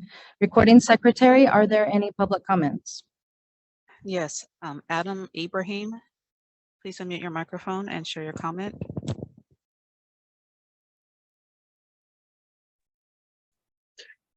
Good morning, commissioners and commission staff. My name is Adam Ibrahim, and I am staff with the California Teachers Association, pitch hitting for our liaisons who are both currently in their classrooms using their credentials to do the work of our public education system.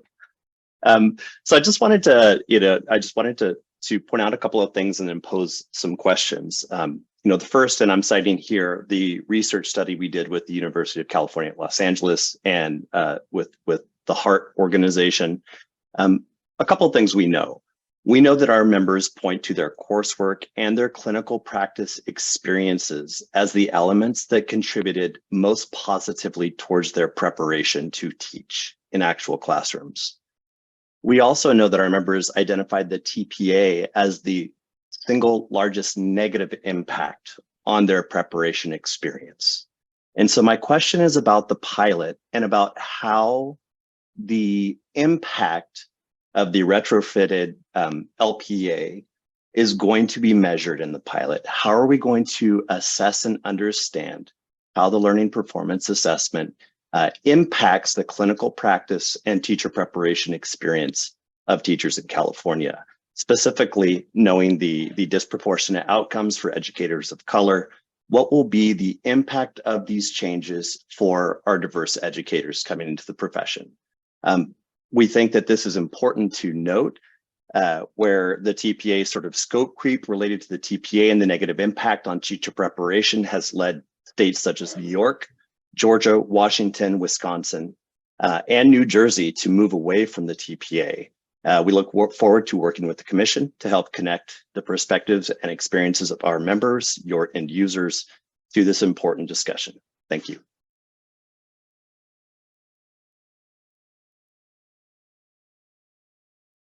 There are no additional requests for public comment. Thank you. The public comment period for this item is now closed. Do commissioners have any questions or comments on this item? Commissioner Heredia.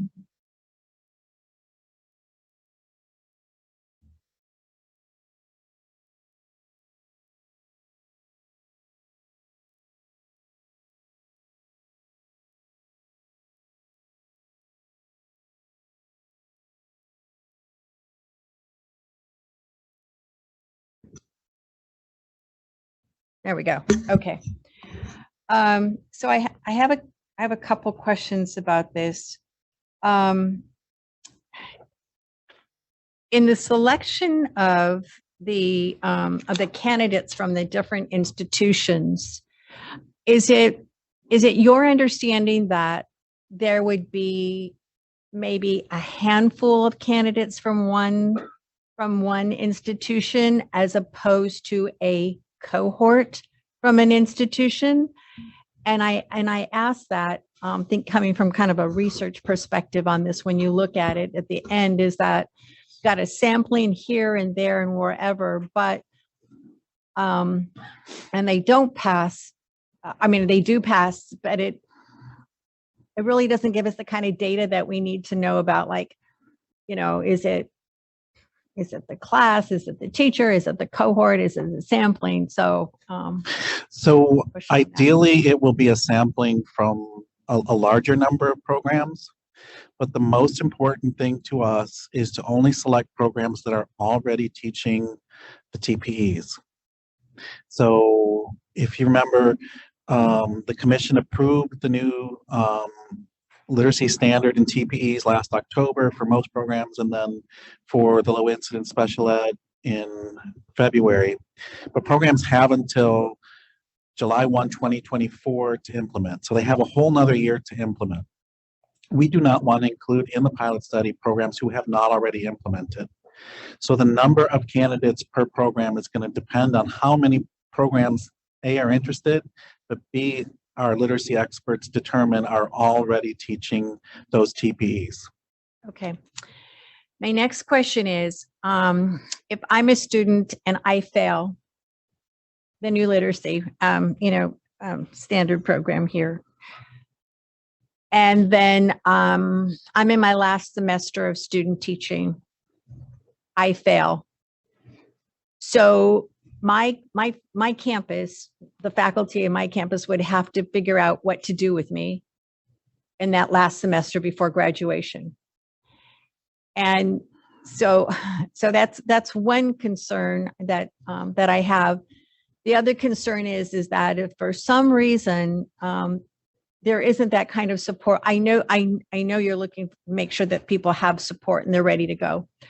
But my concern is that, if for some reason there isn't that kind of support that we anticipated, and that particular student then has to go into their first year of teaching with not having passed that assessment, then they would have to, that's how they would start their career. So, is there room for, if I'm a student and I don't pass, is there room for some kind of alternative assignment? That would be more related to the classroom in terms of, what they're doing. So I was looking for the wiggle room there. Yeah. So I think as we work with programs to select candidates, one of our recommendations will be that they not select candidates who would be in a high stakes situation like that. I can see Amy wants to. Well, I would just add this. Currently, with the performance assessment requirement, institutions of higher ed experience this situation when candidates do not pass the currently approved performance assessments. So in the commission's model, there are two separate instructional cycles. One is typically done towards the end of the first semester in November, December, it gets submitted, it gets scored, candidates get feedback, and they can move on to cycle 2, or they can retake cycle 1 if they have to, and then they move into cycle 2. And we always encourage programs to begin this work when candidates have been in the setting long enough and know their students well, but also have time, if in case they don't pass, to resubmit. In addition, with this type of assessment work, it's not always the entire set of expectations that a candidate is not performing well with, and so they can revise parts and pieces and resubmit. But the key here, and what our research has always proven out, is that the support from faculty in programs is the most significant indicator of a candidate's success in this work. And there's all kinds of ways for candidates to be supported through embedded performance assessment. And we will only be working with programs that have a track record of providing that kind of support, understanding the outcome and the dilemma candidates could face if they don't pass. It's also why we're suggesting a passing point that we believe is highly achievable by engaging to get to a level 2 on a 5-point rubric across the 8 rubrics. Means that you're trying to respond pretty much, if you read that language carefully in level 2. Now, we can't predict what's going to happen with every single candidate, but the expectation would be that these candidates identified would be overly, perhaps, supported and truly monitored, and commission staff will be working with programs as we go. So, currently there's an issue with candidates moving through a program and not passing their performance assessments. Most institutions have all kinds of ways to support candidates and relooking at that work, perhaps resubmitting, engaging in summer work. They can't be recommended for a preliminary credential until they pass and pass their coursework and pass their clinical setting, right? So could it happen? I suppose. 14 points is pretty supportive. It means you've tried, you've engaged, and you're working towards, what we would hope would be a much higher level performance, frankly. So it's a very good question that you ask. It's a question that programs are already currently dealing with. You ask a good question. Is there any other way that they could fulfill this? At this time, they can't come back through the pilot again because we can't just run the pilot again, right? So again, when institutions choose these candidates, they need to be very thoughtful. So we're looking at about 170 candidates across the state of California that would engage in this pilot.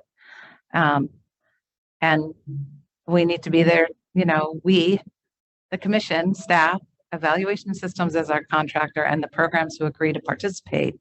They must demonstrate that they are, in fact, providing the opportunity to learn the TPEs we're measuring from the literacy TPE, that they have the opportunity to practice that knowledge and then be assessed locally on that knowledge before they even engage in this assessment. So hopefully that's reassuring to you. Could it happen? It could happen. But frankly, that candidate really needs more support before they're in the classroom as the teacher of record. Now, we also have intern candidates who are working, every day in the classroom. We'd like to see how interns engage in this pilot as well. But they would have been an intern through the whole experience and would be continuing as an intern into the fall, and they could redo it with the students in front of them. So we have tried to think through every situation. We always want to support our candidates first and foremost. We don't want to ask them to do things that they can't do. So that, I don't know, Heather or David, if you want to add anything else, but those are some of the things that I could share with you in reassuring you about that. And we've got to be there to support our candidates to make sure they're demonstrating the performance they need to. Yeah, I'm hoping that, if I'm a faculty member and I, need to, identify students, the ones that will most likely pass, that somehow through that experience that we learn, like, well, what is it that a student who I would not recommend to take that exam, what is it that I have to do in order to help them pass? Right. Because right now we're just getting the data from those who are likely to pass. Well, which, so anyway, there's another big discussion. I don't have to go there, but I mean, that's a question we have to think about, because you're only asking for those in your class you think that can pass the test. So the question, because what happens about, for the kids? So we have to think about later on down the road is, what do institutions need to do, or what do we need to think about the test, or those that might not pass? So maybe, and I do apologize if I used the wrong words. We're not really, it's not about passing a test. This is an embedded performance assessment that's supported by faculty. Yeah. So it's those students that have the capacity to demonstrate proficiency. Right. Have had the pre-experiences and the supports, but you're right. We do need to be very careful in thinking about what are all those additional supports we're doing to provide to candidates that are struggling in their clinical experiences or in clinical experiences that are challenging. So performance assessments can tell us lots and lots of things. They can't, but they're very dependent on context and they're dependent on support. And so those are the kinds of things that we would be asking of programs. When we do the review of programs for participation in the pilot, one of the things we'll be seeking from them is how are they thinking about clinical practice? Where would they be putting these candidates? Are those faculty at that placement engaged in the literacy work of SB 488 now, so that they're surrounded by supervising teachers and others who are already highly skilled in teaching literacy, in relation to foundational research-based skills literacy and, instruction. exactly, and the cross-cutting themes, and highly familiar with the ELA, ELD framework, and have that context for support for that teacher.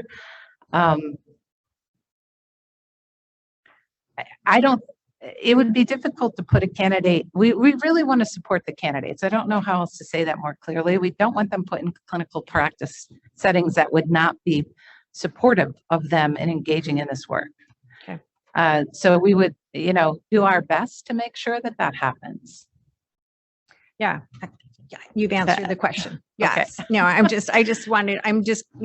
thinking about the data that we get, who it does not reflect.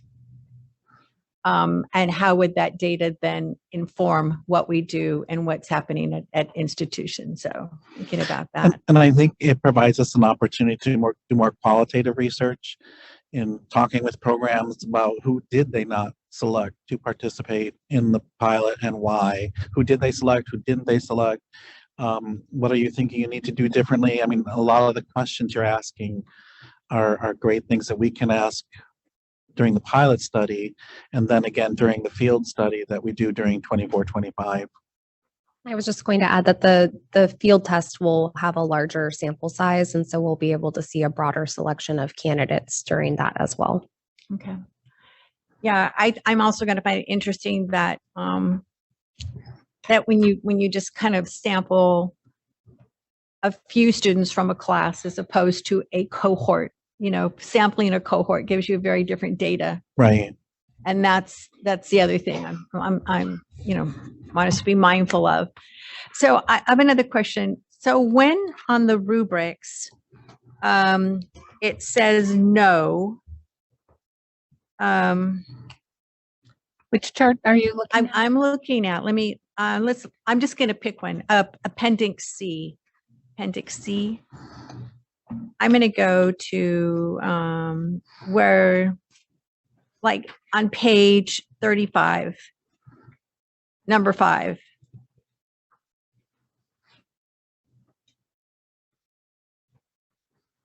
When it says no, does that, I may have missed this in the narrative. So, I apologize. There's a lot to take in on that. So does that mean, what does that no mean?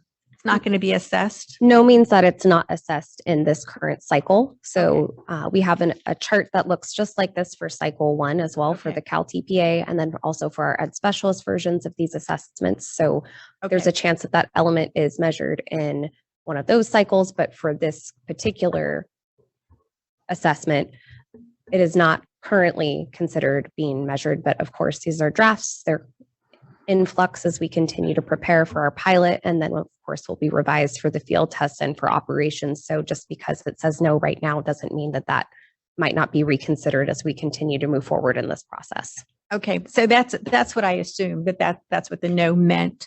And so again, this is kind of one of those on number 5 that I think it was in the study that we're going to look at later, the one that we got a part of our agenda, the thick study about the about teachers and what they felt like they can do and cannot do. This is one thing that was noted in that study that they felt like they couldn't do. So I know there's, I think, another one also. So I just personally would be interested to see something that has been noted in a study that we're referencing. We're going to be reading, be part of a TPA so that, not a TPA, excuse me, LPA, right? LPA. Yeah. Be part of an LPA. So just because it's something that we know that they can't do. And so how does this new LPA address something that we know that's already a challenge for them? So, and especially when it looks at the issues of diversity. You're looking at the SPED students, you're looking at second language students. So I think that's real critical since, given the demographics of California and given that the results of the study on that too. So that's just a comment. No, and again, very insightful. I'm glad that you're looking at these charts in the appendix, because I do think we're trying to help people understand. We need to remember that the performance assessment can only measure so many of the TPEs in front of teacher candidates and that are expected by programs. So in your chart, you're looking at TPEs 1 through 6, which were the TPEs that we've had and loved for years. Now we've added our literacy TPE, TPE 7. What this chart was trying to do was just demonstrate that in this LPA, which TPEs that LPA is able to measure. Programs, however, are required, absolutely required through our 7-year accreditation process and documentation to cover every single element of domains 1 through 7 at the local level in that very embedded and supported way. They are introduced, they must be introduced. They must have opportunity to practice each TPE, and they must be locally assessed on each TPE. The TPA overlays that and measures some TPEs. We can't measure all TPEs. Candidates don't need to be in assessment mode all the time. So that's what this is doing. It's showing you the ones that right now in the very draft version, and this is why we need to pilot test it to see how it functions. We'll measure the TPEs as noticed on this chart. in that cycle 2. Heather pointed out that in the commission's model, cycle 1 also covers quite a number of the TPE elements. You don't have that information in front of you right now. And this is also a requirement of both the Ed TPA and FAST to measure those priority TPEs for beginning teachers. And so it is very interesting when we start seeing research such as the research you'll hear about tomorrow where candidates do struggle, because then we could ask ourselves, should we put it in a TPA and highlight it and call attention to it and require it to be measured in a statewide assessment? Or is it better to leave it inside of the program and hold programs accountable for teaching it, providing practice, and locally assessing? So I do want to reassure you that all TPEs, all 7 domains, must be covered by the time we get to full implementation in 2025, including that domain 7. Of course, in our PK to 3 programs, they also have TPEs around mathematics, and we'll come back and talk to you later about all of that. But we do cover all TPEs in programs and support candidates across all of that knowledge, skill, and ability, and the performance assessment will measure some of those in a statewide effort. Okay. And that's why there's some notes. Okay. Yeah, I would ask us to seriously consider that, you know, I'm looking at page 4, page 5 of the report that we were to have read. It's, you know, and which is the educating teachers in California, what matters for teacher preparation. And, you know, there were three things that teachers said that they didn't feel it really strong in doing that: supporting the EL students, supporting SPED students, and you know, there are a couple others there. So really, I you know, I just think given not only demographics, but given the high school graduation rates and, you know, those are just, I think that those are important things for us to keep in consideration and maybe consider it for pilots in future. So, absolutely. Thank you. You're welcome. I also just checked and that element is measured in our cycle 1. In cycle 1. Yes. Okay. Yeah. So these are always complicated items when we bring them to you because there's so much technical detail and sometimes we can't show you everything. So I apologize if we're not giving you the full picture this time, but certainly we have that. And I think you're right. You know, and as I said, as research comes along, like the research we'll hear about tomorrow, and thank goodness we're at the beginning of the development of the LPA. That's why this pilot is so important, so that we can have these conversations about, well, what really should it measure and what should we add? But I can reassure you that ELD is a current component in the current approved performance assessments that you all have adopted for use in California, and it will continue in the future to be a focus for our new practitioners to have that opportunity to learn how to support English language learners in the classroom and support them through instruction, and particularly support them under all that's expected given SB 488 in the future. Thank you. Thank you to the staff. Really appreciate it. So just wanted to give you some food for thought. Yes, always You know? helpful. Yeah, We appreciate that was really Okay, and I think we have a little bit of a line. I know Commissioner Brown, you wanted to speak. I know Commissioner Simmons wanted to speak. Is there anyone? Okay, Commissioner Litt, is there anyone else I should add to the list? And I have a question, but I'll save mine. So Commissioner Brown. Thank you. At this point in time, I'm feeling really apprehensive and a little nervous, and I'm going to try to articulate those feelings and ask a few questions that hopefully will get me to a different place. So I think what I heard was, if a candidate who participates in this pilot of the LPA does not pass, then they will need to take the RECA and whatever their current TPA is. That's correct. But, you know, as Amy talked about a little bit ago, the passing standard that we're recommending is very supportive, and it's one that we think that as long as they're trying to engage with the assessment, it should not be hard for them to meet. I think something that might help clarify the performance levels that we're looking at in Appendix D, we have some sample rubrics. The first rubric is from the video performance assessment of RECA, so don't look at that one. But the second rubric that's in there is from the current version of Cycle 2. And what we would be looking at is a candidate performance level of a 2 on most rubrics, and they even have the opportunity to even score a 1 here or there to still meet that cumulative score of what did we say, 14 on the 8 rubrics. And if you look at the descriptors in that rubric, I think it would help maybe reassure you of what we would be expecting of a candidate, to what that level 2 performance looks like. It's a lot of it is attempts. They partially connect. They're looking for, we're looking for that candidate making the attempt and maybe not entirely mastering what we're looking for, but they're almost there. Mhm. I think also what is kind of fueling my nervousness is I always try to be mindful that we don't want to add additional burdens or barriers for candidates. And so when I hear that, we want them to engage in this pilot, we want to get data from this, right? But if they don't pass, I worry about the burden being transferred to the candidate, who we've talked about in this room is oftentimes the least prepared to navigate. They're sort of out of control, right, of the system.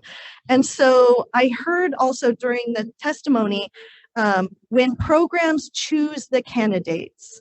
So I guess one of my questions is, do candidates have a voice in whether they participate in the pilot or not? Is that a program decision or is that a candidate decision? And would those candidates be fully informed, like, if you don't pass this, here is what could happen?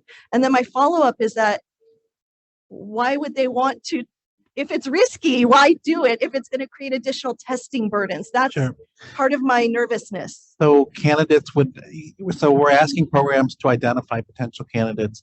Candidates would have the right to say, no, I don't want to do that.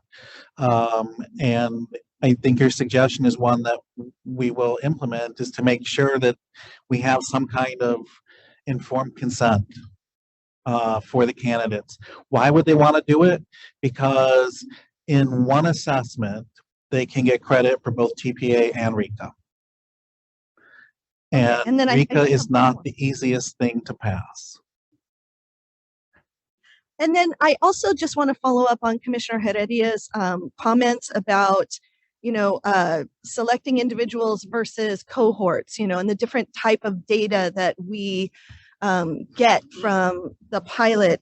Is that I feel this is also what's making me feel nervous. If we're only picking candidates that we think will pass, I don't know how confident we are in the data we get to represent the diverse pool of who might be participating in the pilot. So I don't know how you mitigate one and get what you want. I'm not sure where the balance lies, and I think that's what is making me feel nervous. Sure. So the purpose of the pilot study is to see whether or not candidates understand the tasks, whether our rubrics appropriately assess the tasks. We're not going to use the data to set a passing standard. Okay. It's formative for us in the development of the literacy performance assessment. So when we come back in June of 2025 recommending a passing standard on the final version of the literacy performance evaluation, that will be based on a field test with, I don't know what the intended number of candidates, but I mean, it will be probably 1,000 or more. It will be more, it won't be 1,000. However, what I will say is this, depending on how the development of this goes in the pilot and what we learn, how we revise and come back for the field, how that goes. Another strategy we have employed in performance assessment, just for all the nervous reasons you have in supporting candidates and really wanting to understand, is this measure helping us understand qualities of practice, right? That's what this is about, levels of quality of practice, not so much passing per se, but what does a teacher's practice looks like and how do we help support them become better practitioners, right? So that being said, and we did this with the Cal APA, that in a third year, we could be collecting all the data and then coming back to you with a passing standard, because it would be much more robust. It would include everyone. We could have a better sense of how the instrument is performing. So We don't want to go out with an instrument that hasn't been pilot tested and field tested and studied and questioned and poked and wondered about, right? We have to be able to go out and work with real candidates.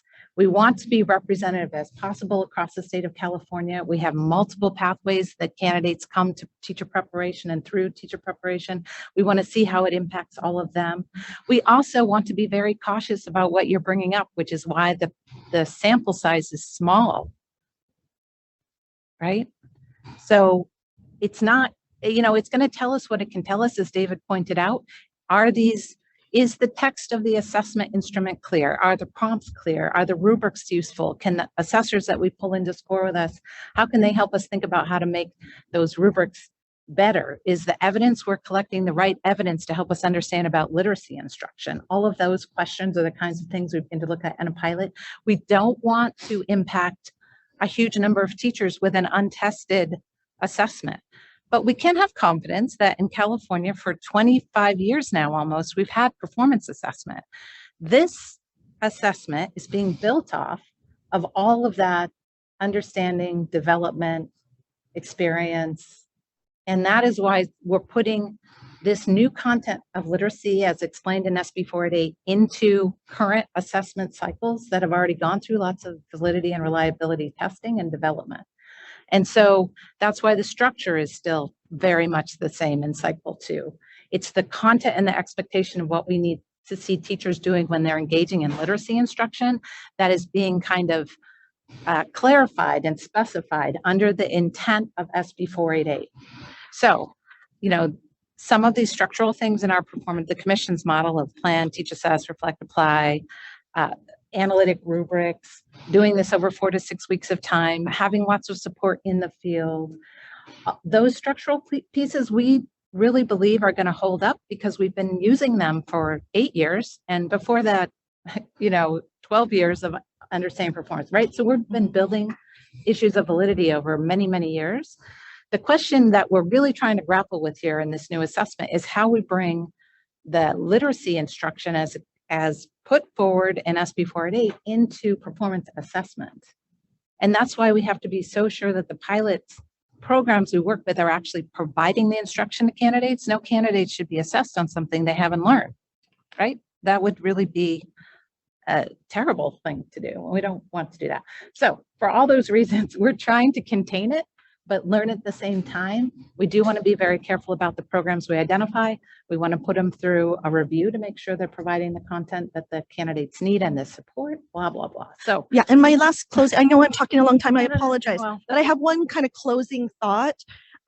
Is that a few times we've mentioned the word, that they would be supported in taking the RECA or the TPA, or that programs that provide support. And last year in June of 22, we had a great study session on TPAs and the history of TPAs. And in that item, one of the takeaways that I had was, context matters. And we did recognize at that point that not all of our candidates are supported in equal ways. There are some programs in that testimony that we heard that there are some programs that are models for supporting their candidates through the TPAs and really providing that support. So as we consider identifying programs, I would love for that to be a consideration too. Does this program have a history, or do those candidates have a history? What does it tell us about how they feel about support?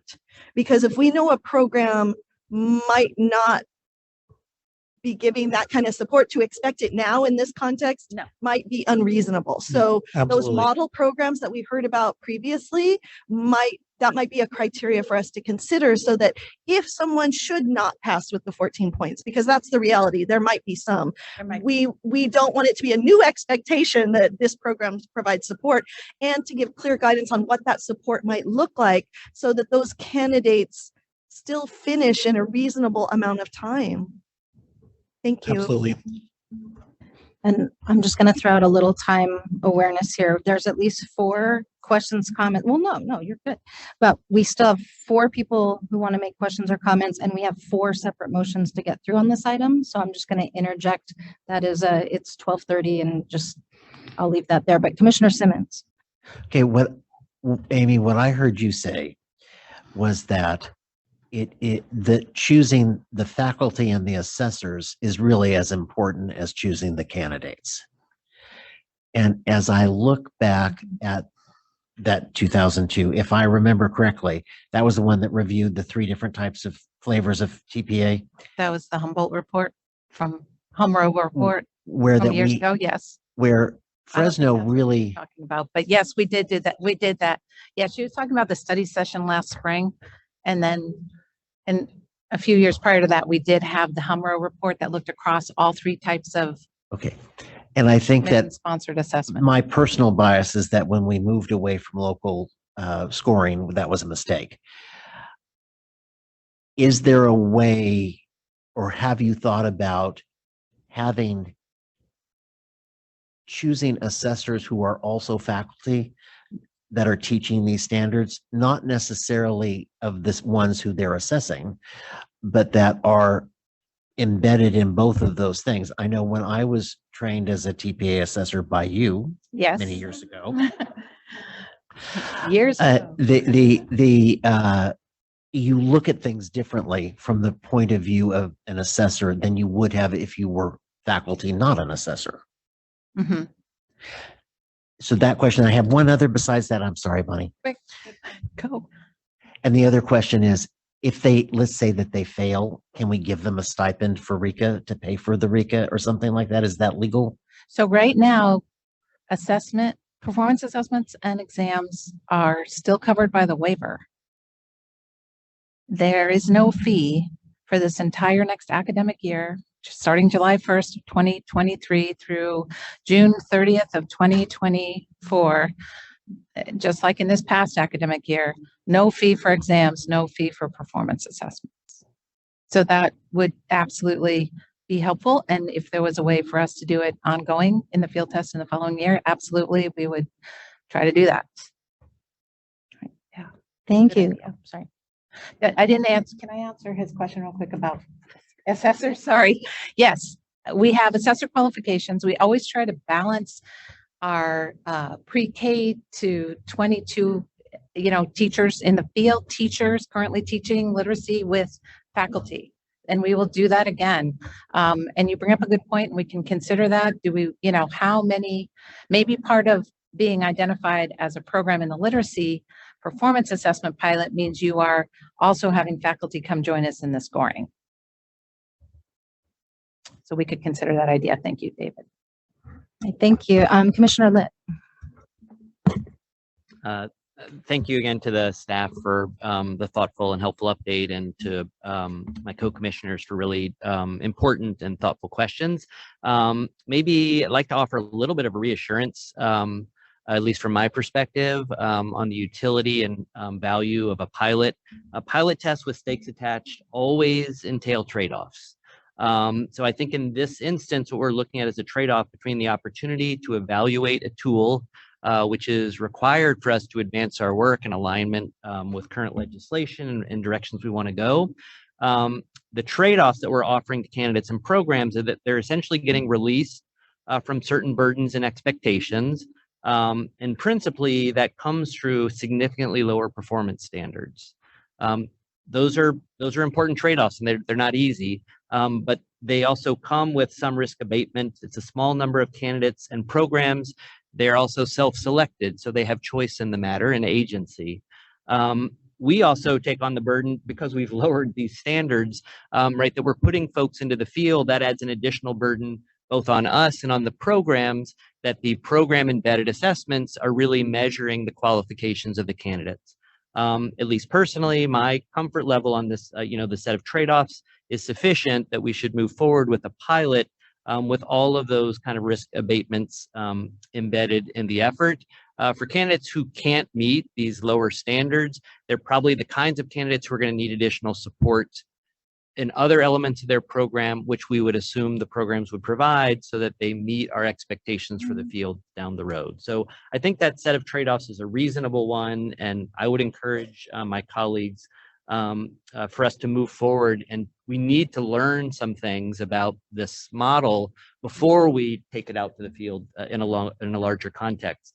I do have some I'm not going to raise them now and ask for feedback, but I think there are some things we need to learn based on what I've been reading about the model. I think we should really be thoughtful about what kinds of efficiencies and reductions in burdens we can offer to candidates as we're building out new models, not to trade one set of burdens for an equally intensive different set of burdens because of all the things we've raised in this context before.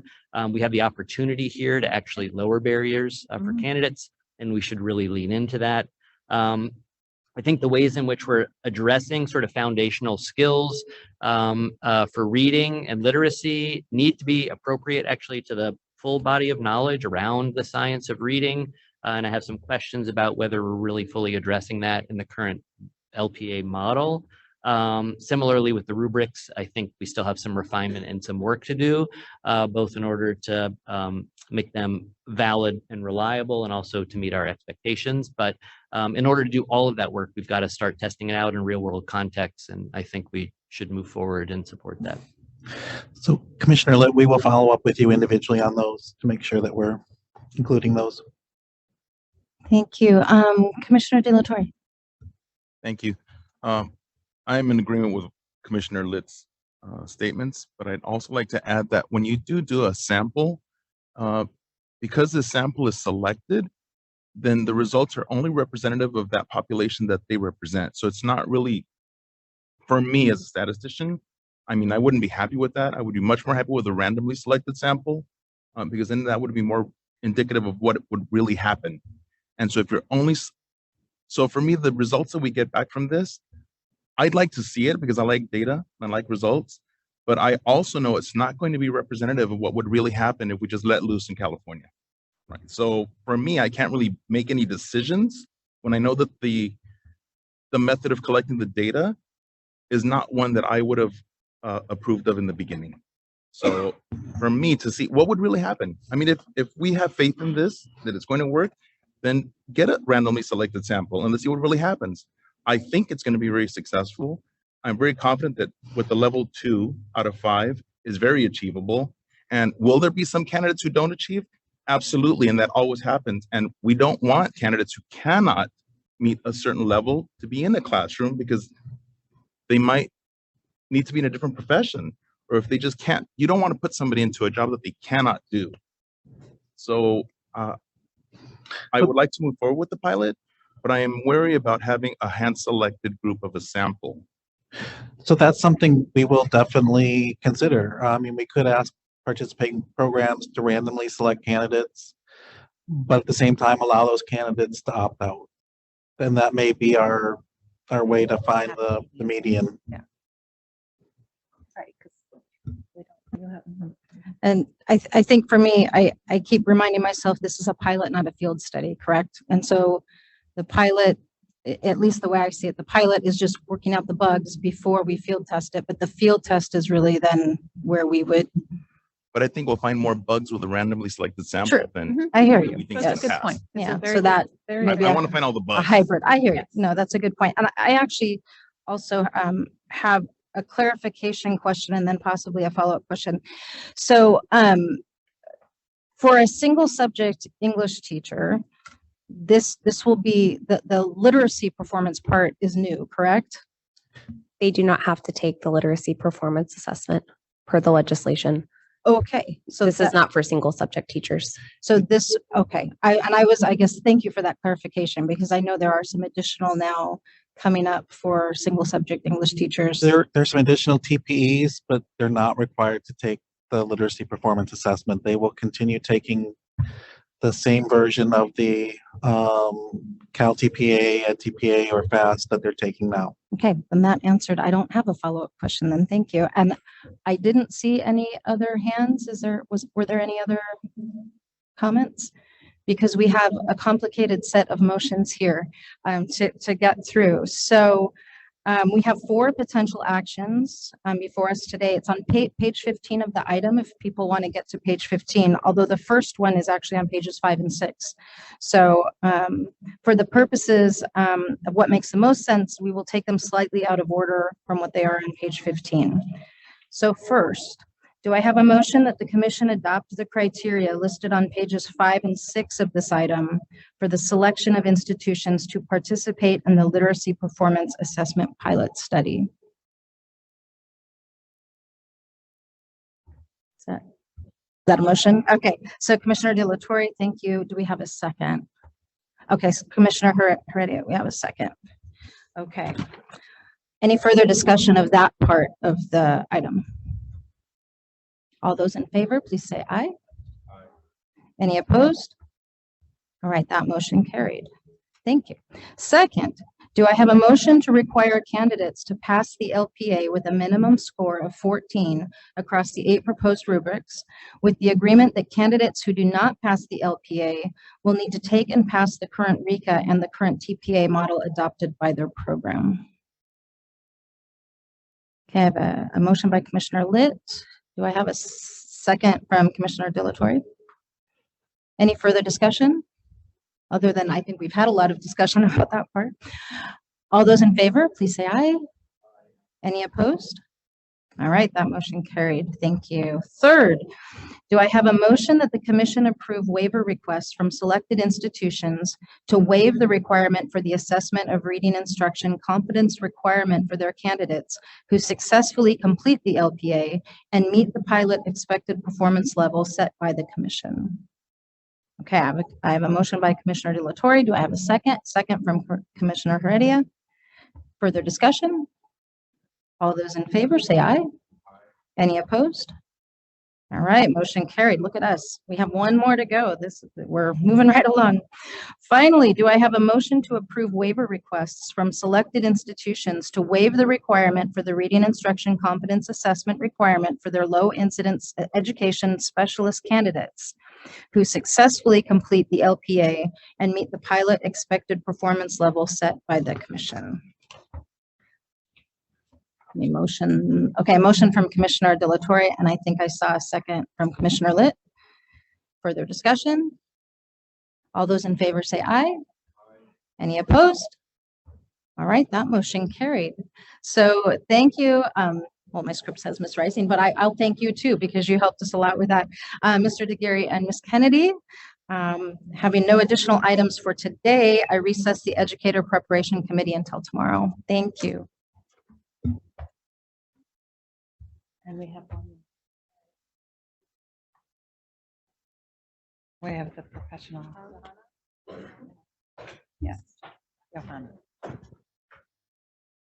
Yes, working lunch. Sorry. I now could. All right, everybody. Next is the Professional Practices Committee. Commissioner Hartwig, will you please convene the committee? I will. Thank you so much. I now convene the Professional Practices Committee. The committee has one item today. Item 5A is the Division of Professional Practices Workload Report. Rachel Gritzofi will present this item. Ms. Gritzofi, will you please begin? Good afternoon, commissioners. We'll make this quick. I know you guys are hungry. Updates on the Commission's Division of Professional Practices Workload are presented to the Commission to provide insight into the scope and level of work in the area of educator discipline. This report covers the period of April to June for the 2022-23 fiscal year in comparison to the same period last year. The Commission's dashboards, which report on 6 key measurements in line graph form, showing both current year numbers as well as prior year numbers for comparison purposes. The total cases are the number of cases within DPP, including cases in the intake unit, before the Committee of Credentials, pending before the Commission, and pending an administrative hearing. At the end of the 22-23 fiscal year, DPP's caseload was at 3,047 cases, which is above the former normal range of 2,600 to 2,800 cases. The monthly average for total cases in 22-23 was 2,886. With the current increase in application submissions, the data is trending toward a steady increase of workload in DPP. Cases open or new cases opened during the month from all sources, including criminal arrest notices, district reports, affidavits, and educators who self-report. In June, staff opened 521 cases, which is just above the normal range, the average range of 400 to 500 cases opened each month. The initial review and formal review charts reflect the number of cases reviewed by the committee at its normal 3-day meeting in June. The 2-step review process is required by statute. As expected, the initial review cases have increased to 90, and DBP expects this number to continue to fluctuate as cases move through the committee process. Cases closed is the number of matters closed by commission action committee action, or closed by staff where the commission has given formal delegation of authority. For example, single offense alcohol cases that do not involve schools, minors, or publicity. In June, 414 cases were closed, which is within the normal monthly range of 400 to 500. AG cases referred to cases in which an educator requests an administrative hearing to challenge the recommendation for discipline made by the committee. An administrative hearing is an evidentiary proceeding where an administrative law judge hears and rules on the evidence. The commission is represented in these hearings by the Office of the Attorney General. The number of cases where the AG is representing the commission is shown in the last graph. The number of cases currently at administrative hearing is 167. DPP is committed to work that is critical to public service and the commission's mission. DPP continues to maintain a steady case production while at the same time ensuring quality case preparation for committee. Thank you. Thank you, Ms. Kritzoff.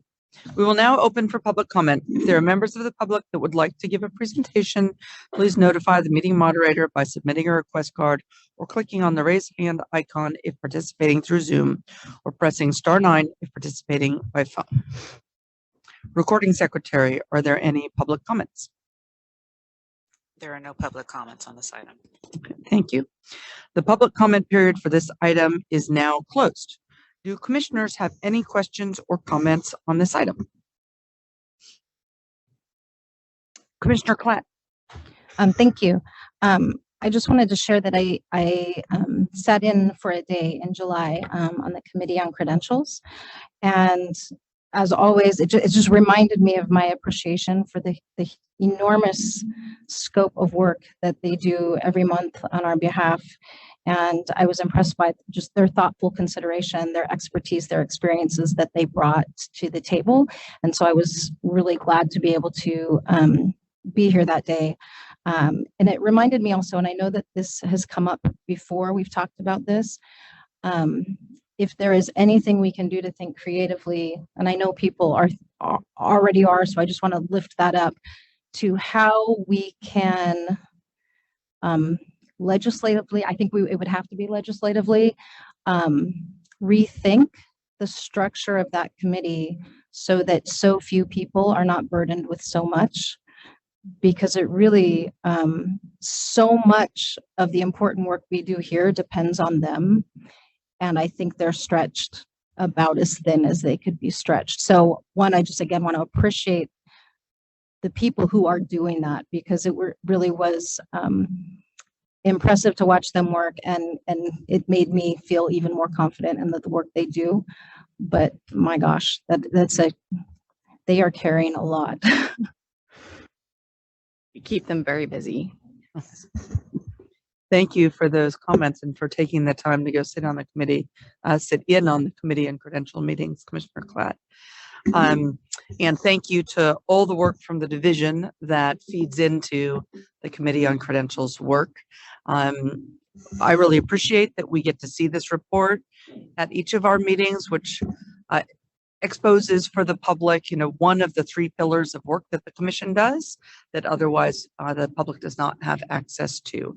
So I do see that you note that there is a steady increase in work for DPP, and this is my opportunity to check in, as I think I do each time, that you feel that the staffing is adequate to keep up the level and quality of production with the cases that you have. Thank you. I do.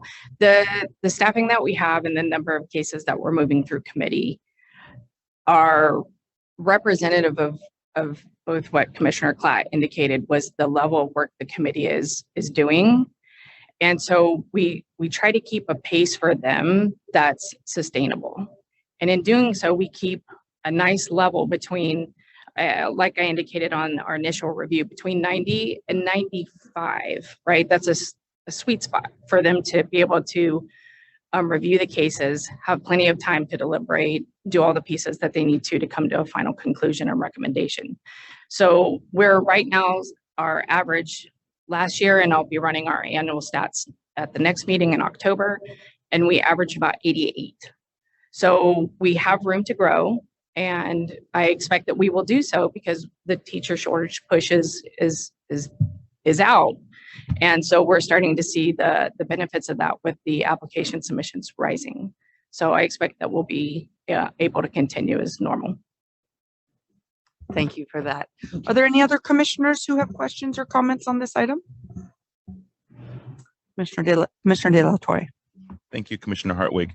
I also would just like to echo Commissioner Klatt's comments. I sat in and observed the Committee on Credentials, and feel very, very confident with all the work that's, when it gets to us, it really helped me understand the process a lot better, to observe the process and how they did it, and realizing that I just felt like they were overburdened. So if there's any way we could help that committee, I don't know what to say, but it's a lot of work for them. So, but thank you for all the work. Thank you. Thank you, Commissioner De La Torre, for those comments and also for taking the time to go and sit in on the committee. Any other questions or comments? Okay, this is an information item and no action is needed. Thank you very much, Ms. Gritzofi, and please render our thanks to your colleagues. Thank you. This concludes the business before the Professional Practices Committee. The committee is adjourned. Okay, thank you, Commissioner Hartwig. I will now recess the general session.